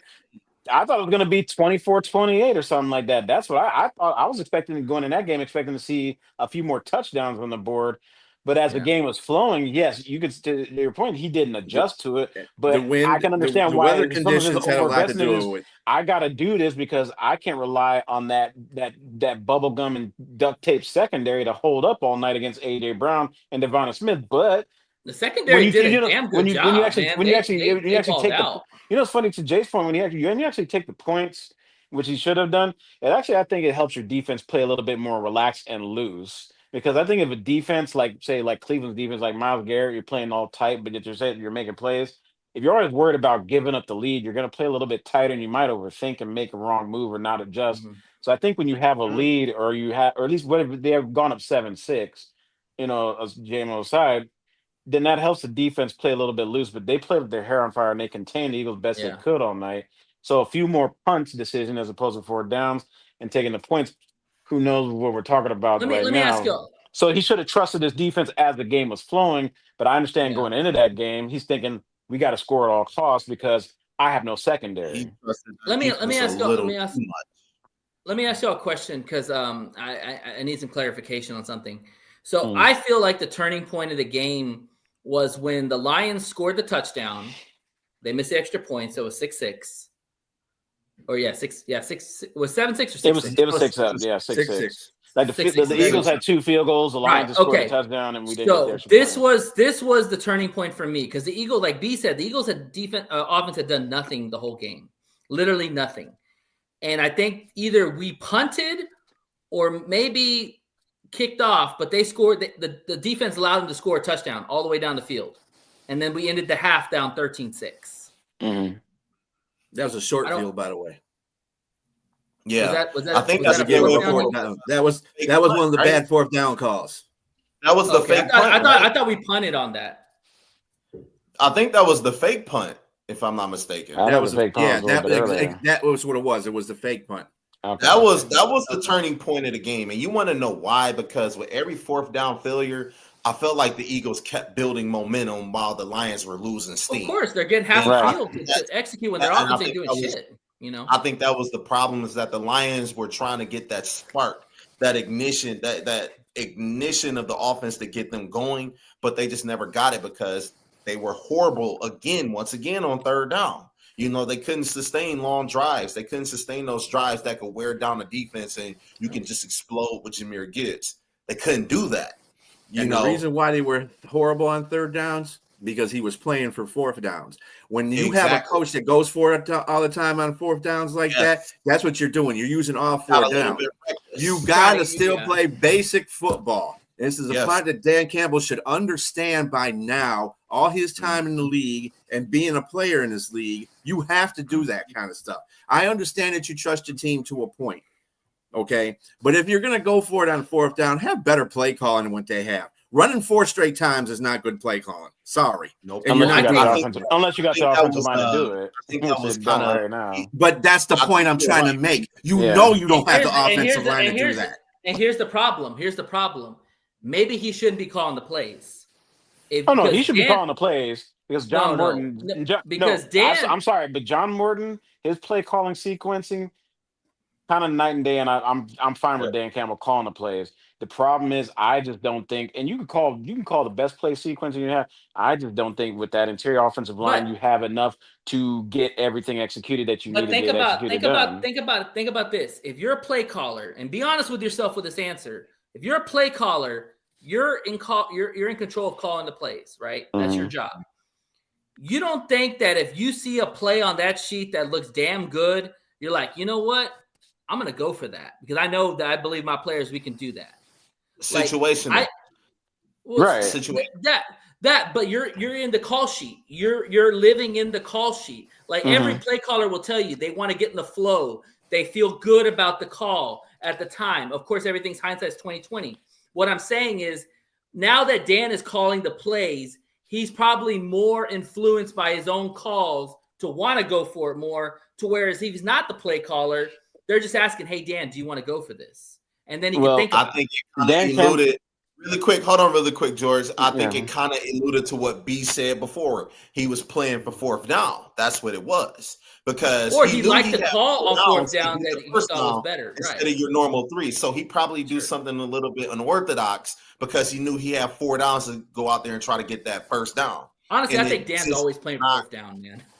Well, I'll say this: Nick Sirianni kind of does the same thing with the whole tush push because they know if they're getting that ball inside of 2 yards, and if it's third, the only defense against the tush push is don't let them get the 3rd and short, or don't let them get the 4th and short. If you can stop them on 1st and 2nd down, and on 3rd down, if it's like 3rd and 5 or 3rd and 4, and you don't let them get any yards, then they can't use the tush push. So if you want to, and I know it's really no defense because Nick Sirianni has been kind of busted up a little. It's been kind of a mess with their But yeah, they're both in a Tulo's sense the one kind of that playing calls for. the games. Yeah. Well, they're both kind of playing for fourth down. Us, we're just a little bit more creative in our we're aggressive in how we approach it. But they got a quarterback that can squat 600 pounds and a huge offensive line, and they can push and maul people out the way. So in a sense, we're all playing for fourth down to a degree.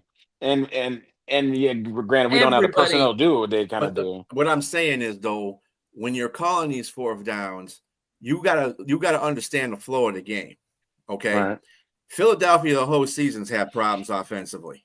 Period. Mm-hmm. And you're watching tape and you know where their offensive deficiencies are. You can't just go by, because AJ Brown is getting mad because he's not getting the ball, because their offensive play call, but Petula, he sucks. Your fantasy. He sucks. Kellen Moore won him that Super Bowl last year because it wasn't Petula. Petula's not going to – this is why they ain't going to win the Super Bowl this year, because Petula probably got sucks. a bit of a Super Bowl hangover too, but yeah.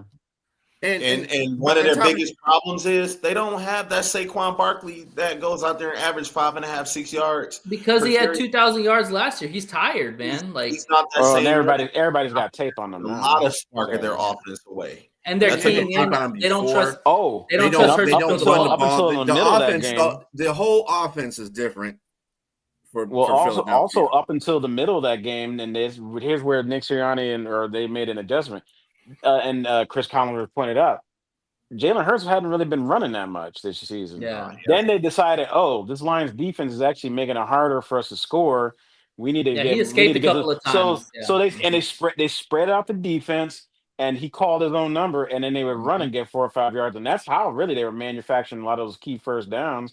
Well, and up until that point, they weren't doing it, and all of a sudden they saw that the Lions, they're about to actually making this game tight. We need to adjust, and they adjusted. They ran Jalen Hurts because they're stopping Saquon Barkley. They get a couple first downs, game's over. So if I'm going to be critical of the defense on one aspect, it's setting the edge.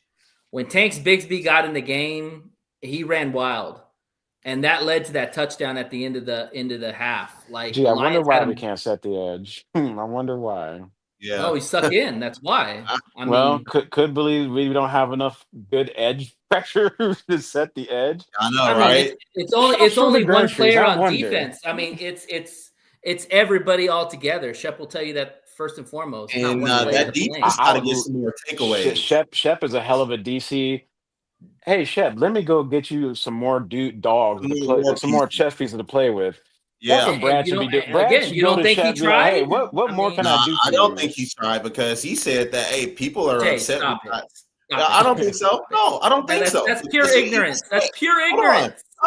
Time out. He even said that when people were talking about an edge rusher, he said people are upset that we got an Aiden Hutchinson. It's almost like we got two. He got upset at that. I mean, people just want more help. We knew coming into the season, Mark, he tries? You really don't think that he tries to make calls to other Absolutely teams not. Players? Absolutely not, because that's Jalen bullshit. It's not bullshit. It's not. No, it is fucking bullshit. I can pull up stats and show you that he fucking called for Myles Garrett. He called for Max last year. He's called for other defensive you know what? ends. I'll give it to your point. Nate, to your point. He did trade for that's right. last year. You're wrong. No, time out, because I'll show you stats showing that he made calls. Fuck that. He did not go and call for Jalen Phillips. Okay, Jay, because you're in the fucking room and you know everything. Yeah. Did they leak out any reports? No. Yes, they did not. I'll send you the fucking reports. Where was the reports that they called for? Time out. Where was the reports that they called for Jalen Phillips when he gave up a third round? There were trade rumors that were linking Jalen Phillips to the Dolphins, or not Dolphins, but for the Lions and Eagles and whoever. But they were rumors. They didn't say that Brad actually picked his own. Well, they said they don't that have to leak everything, and the prices were too high. That's exactly what Dave Burkett put out on his piece. Okay, but it's not. Wait, what did Dave Burkett put out? Come out, Dave Burkett and Dan Campbell himself had told the people that some of the prices were just too steep. It was not worth what they were looking for. But they made the calls. They made the call. Because time out. When it came to Jalen Phillips, you gave up a third-round pick, and people are like, well, why the hell would you give up a third-round pick for an injury player that's not going to be here? We don't have a fucking third-round pick. Why? Because you know what? And you want to know why we don't have a third-round pick? Because our brilliant GM gave him on the price of Tesla. That's why. That third round pick that they gave up for Jalen Phillips, that's going to be a compensatory pick if he walks away. You do know that, right? So that third-round pick, you're getting back essentially, and you're getting a player. Jay, was that third round pick for next year or We for didn't have a a third couple round of years pick, down though. the line? What year pick is that? Huh? You know what year that third round pick is that next year's draft? That's next year. We might not even have a third round pick next year's draft. We didn't have a third round pick this year. And that's what I'm saying. Brad Holmes, as much as I love Brad Holmes, he kind of digs himself in these holes with drafting people like Isaac Tesla. I have nothing against that kid. I think that is a good football player who can help in the future. But what about the now? Can he help us now? Look, Brad Holmes does he have to help us now? He doesn't have to. We have other options. I tell you what. I tell you what. Would you rather have our previous GM? I'd rather have Howie Roseman right now at this point. Hell no. Well, I would rather have Howie Roseman at this point. Roseman's not even in the John talk. Lynch. Okay? Like I said, Roseman took 6 years to get a Super Bowl. We're in our 5th year. And they have but he's also not afraid to just roll the dice and get it done. And he can still draft pretty good. Okay, thank you. Yes, but it took him 6 years to do that. That's what I'm saying. But Brad is Wait, better Howie at Roseman's been the drafting GM than since what, Howie is, and Howie's better at 2012? trades. Or 2010? How long has Howie Roseman been there? He's been there a long time. And Howie inherited a good team, man. He's had good teams before. Come on, right. man. And I get it. It took him 6 years, but in the last 6 years, how many Super Bowls has he been to now? 3? And he's drafting. No. And you know what? And Howie Roseman is using draft capital to not only make good picks on players, but he's also using future capital to finish off the cake with proven players, guys that other teams have drafted. No, Robbie, and here's a funny thing. When they were traded for Jalen Phillips, they got the Dolphins to pay the rest of most of his salary for this year. That's some gangster stuff right there. What to say that maybe he wanted to go to Miami because he had a relationship with Vic Fangio. The thing is that if you get traded, if he has a no trade clause in his contract, he has no trade clause. It don't matter. Oh, you want to go to Philadelphia? Have a nice time in Detroit. These teams make under the table handshakes. Come on, let's be real. You know that there's deals done under the table. But you mean to tell me that the GM for the Miami Dolphins got fleeced and he agreed to get fleeced?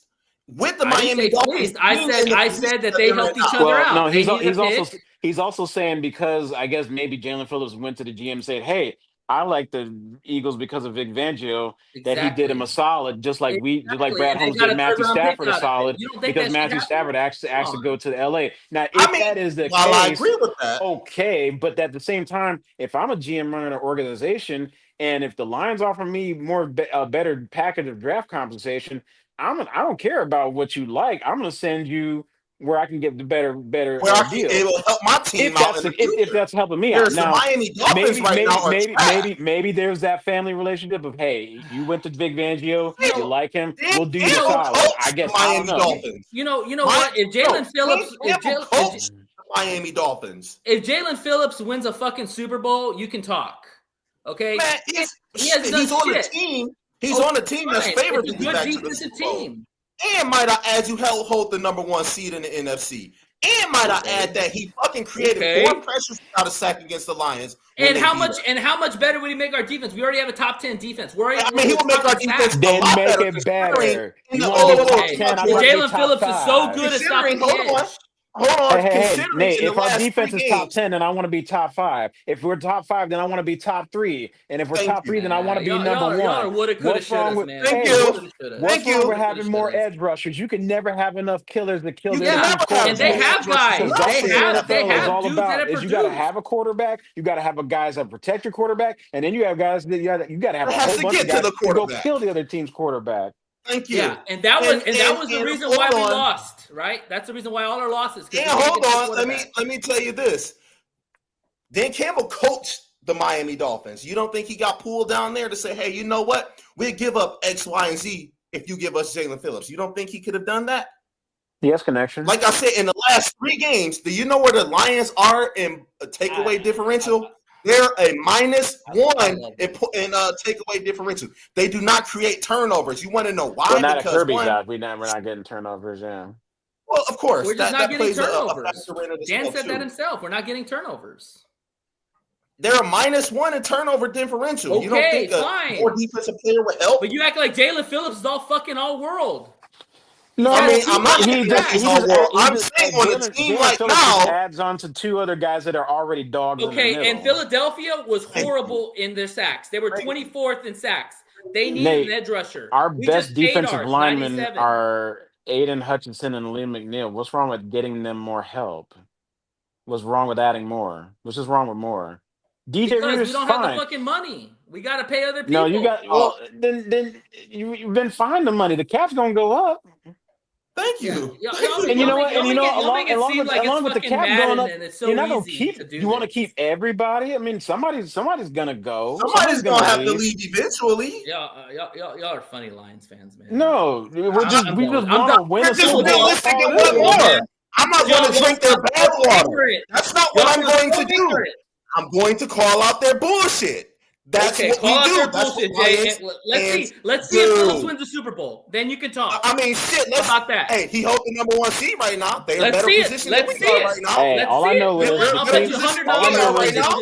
All I know is the number 1 seed.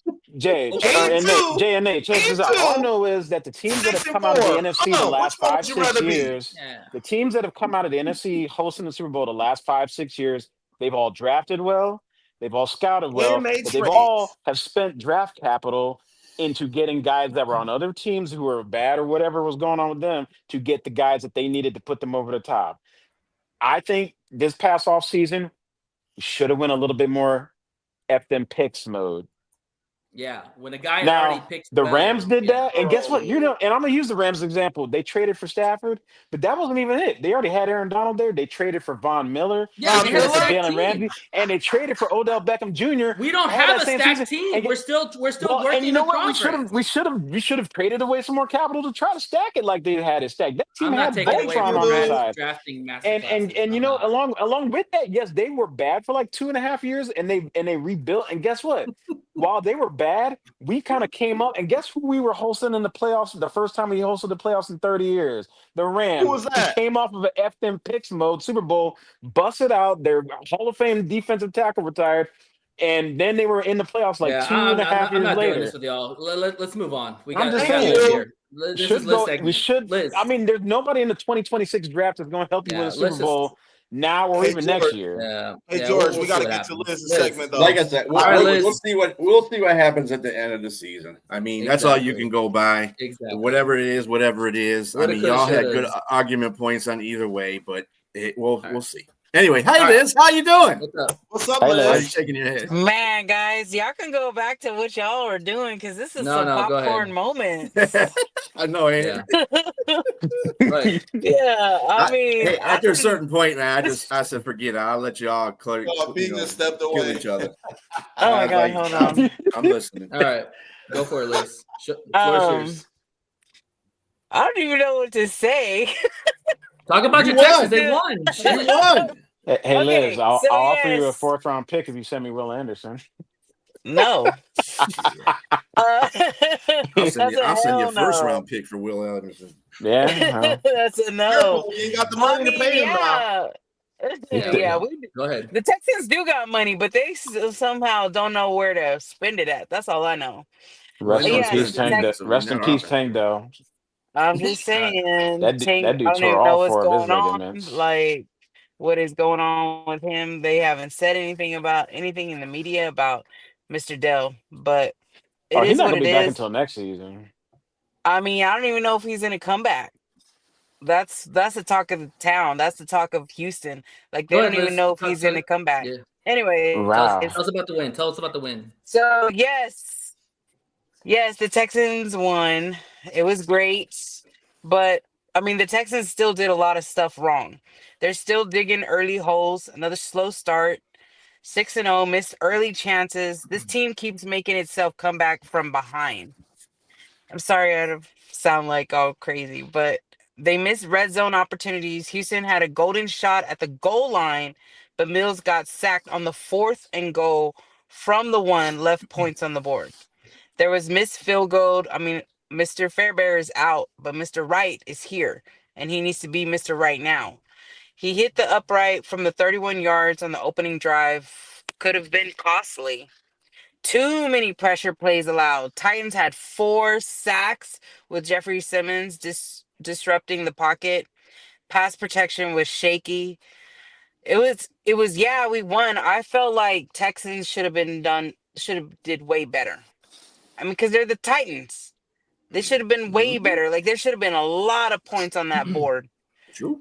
And they let the rookie, oh, what's his name? Cam Ward, sorry, drove 95 yards to tie the game with 1 minute and 35 seconds left.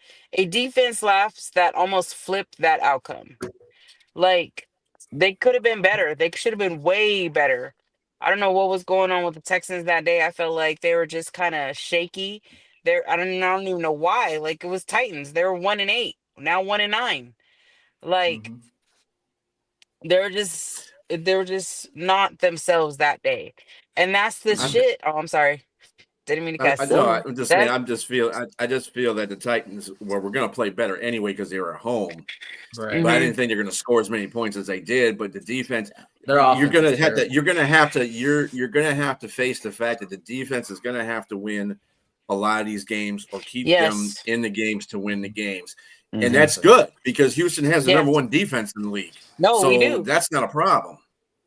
And division games are just funny that way. I mean, you know, that's like you're going to see your next door neighbor twice a year. You're going to play them. You got each other scouted up extra heavily.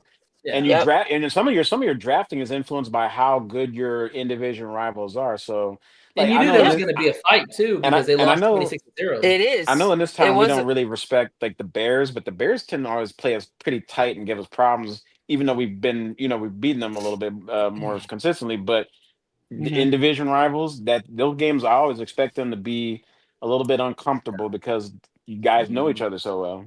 Exactly. And the thing is, the Texans did do some right stuff. Like they finished strong again. Davis Mills stepped up again. Defense dominated again. Matthew Wright delivered under pressure. Despite an early miss, he still nailed a 41-yard, a 43-yard, game-winning 35-yard. But the coaching and the game management, Mr. Ryans, he kept the team calm. He trusted his backup quarterback. He showed improvement in his situation. They did enough to win. That's all. We got Thursday night. We got Thursday night football. Okay, we're Thursday night. We're playing Mr. Allen. Like that shit is unreal. Like they really need to. Mr. DeMarco really needs to step up. And that coordinator Nick Colley. Oh my gosh! Like your offensive coordinator, defense coordinator, special teams. Like what's going on with y'all guys? Like come up with everybody hates their something. offensive coordinators nowadays. Everybody. Anybody notice that DeMarco Ryans looks like Marlo Stanfield from The Wire? That dude, he looks like he looks like he'll have you gigged out though. So honestly, I know lie because I was like when I look at him, I was like, dang, he looks like Marlo Stanfield.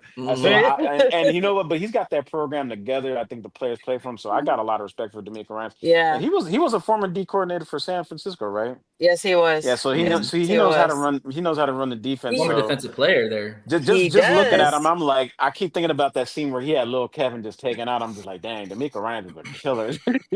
But I'm so over this O-line coach. Like he is just pissing me off, and I know I'm not the only one.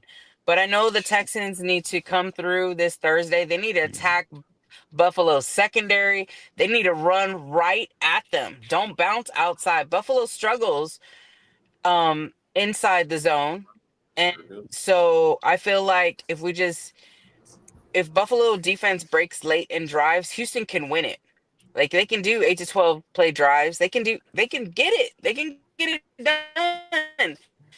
They can take man, this game has me nervous, but like Bills special teams too, they give up short fields, they big returns. The Buffalo packs the box in the red zone, but Houston beats it. Like we can get it. Well, the good thing is at least you're home. Win the turnover battle. Yeah. If the Texans, you can think your GM 1 to 2. You can think your GM about your offensive line. Because why are you giving away players to other teams when they were doing so good with that offensive line? Laramie Tunsil. This is the same. This is the same thing. This is the same thing that we talked about with Brad Holmes and Zeitler. Why the fuck aren't you trying to get offensive line? You know you have a quarterback that's a tree back there. Okay. I'll take a project offensive line is your stable of the whole team. I'm sorry. Yeah. If you don't have an offensive line, you're not going to do very good. You're not moving the ball. The final formula for the Texans to win is contain Allen, downhill run game, 2 to 3 explosive passes, turnover force, Texans win. My bold intake for Texans is Texans 27, Bills 24. That's all I can say. It's just like we just need a win. Mills needs to just keep this win, keep going. Like Stroud is out. He's out another week. So Mills needs to play for his brother. That whole team needs to play for Stroud. That whole team needs to play for Texans. Houston. Like this city ain't no joke. H-Town. Let's go. H-Town up. Because they need to get back in the playoff race again. That's what I'm saying. Yeah. We're still in the hunt. Yeah. And if the Chiefs are 5-5, they can stay 5-6, and we can be 6-5. You know what I'm saying? Like, let's go. I mean, I think you guys have a legitimate shot at winning because Buffalo is playing so inconsistent right now. That's it's like what I'm sometimes saying. they want to play, then the next time they don't. I mean, and that's like a blueprint for most of the teams in the NFL right now. Nobody knows. That's the reason why we can never pick games, really well because everybody's playing differently. Like Atlanta has failed in life. But the problem is, it's also in the AFC. You look at right now in the AFC East, the Bills and Patriots are going to make the playoffs. You look at the West, the Chargers, Broncos and Chargers and Chiefs are all vying for a spot there. And only one team's going to come out of the South, which would be the Colts. Yeah. So it's a pecking order. And you got the Ravens too, and the Steelers. Yeah, the Ravens are coming on. The Steelers, but we'll see. I mean, it's week 12. We still got a lot of weeks left, and we're also going to be playing our divisions coming up too. We got Jags again. We got Colts. So those are going to be key games. But I'm going to just stand on this Thursday. Texans H-Town win at home. One game at a time. Yep. One game at a time. What do I always say? It ain't how you start. It's how you finish. Right. Well, they need to start fast if they want to beat the Bills. And I'm just thinking about it now. Fast and not get discouraged either. They need to start fast. Aside from the Colts, that division is not that great. So you should. I don't know how many more games you got against the Jags or the Titans. I got one more with the Jags and one more with the Colts. And depending on how the rest of your schedules play out, I'm thinking as you were talking, Liz, like there's probably going to be a team in the AFC wild card that might not be over 500 because the Chargers, even though they're over 500 now, similar to your problems, their offensive line has been decimated by injuries. So it's it's gonna either be them or you, kind of trying to get to that finish line. But one of you two may be getting in there as a wild card and going on the road, maybe 8-9, something ridiculous like that, which we've seen before. A team under 500 getting a wild card spot. So that's just how I think the AFC shaping up because the Chiefs. They're 500 right now. The Chargers are, kind of backsliding a little bit. Yeah. But Denver's got a lot. Hey, to be honest, those Chiefs can stay on the bottom. I fucking hate those Chiefs. All right. On that note, thank you, Liz. Thanks, guys, for having me. Always. Yeah. Jay, love you, man. I love you too, homie. Let's wrap up the show here. Want to thank George for coming on the show. Nice to meet you, George. Nice to meet you too. Thank you for having me. Yep, George. Pleasure. Love you, man. This is awesome. Yeah, great insight, man. George, man. Good stuff, man. We love to have you on in the future time, bro. Thank you. Anytime, bro. You're welcome. Yeah. Okay. All right. Well, this will wrap up the show. Thank you for tuning in. Please like and subscribe to the show. Check us on YouTube at One Ass Cheek and Three Toes. Also, check out our Instagram and our TikTok at One Ass Cheek and Three Toes. Jay and Liz be putting out content.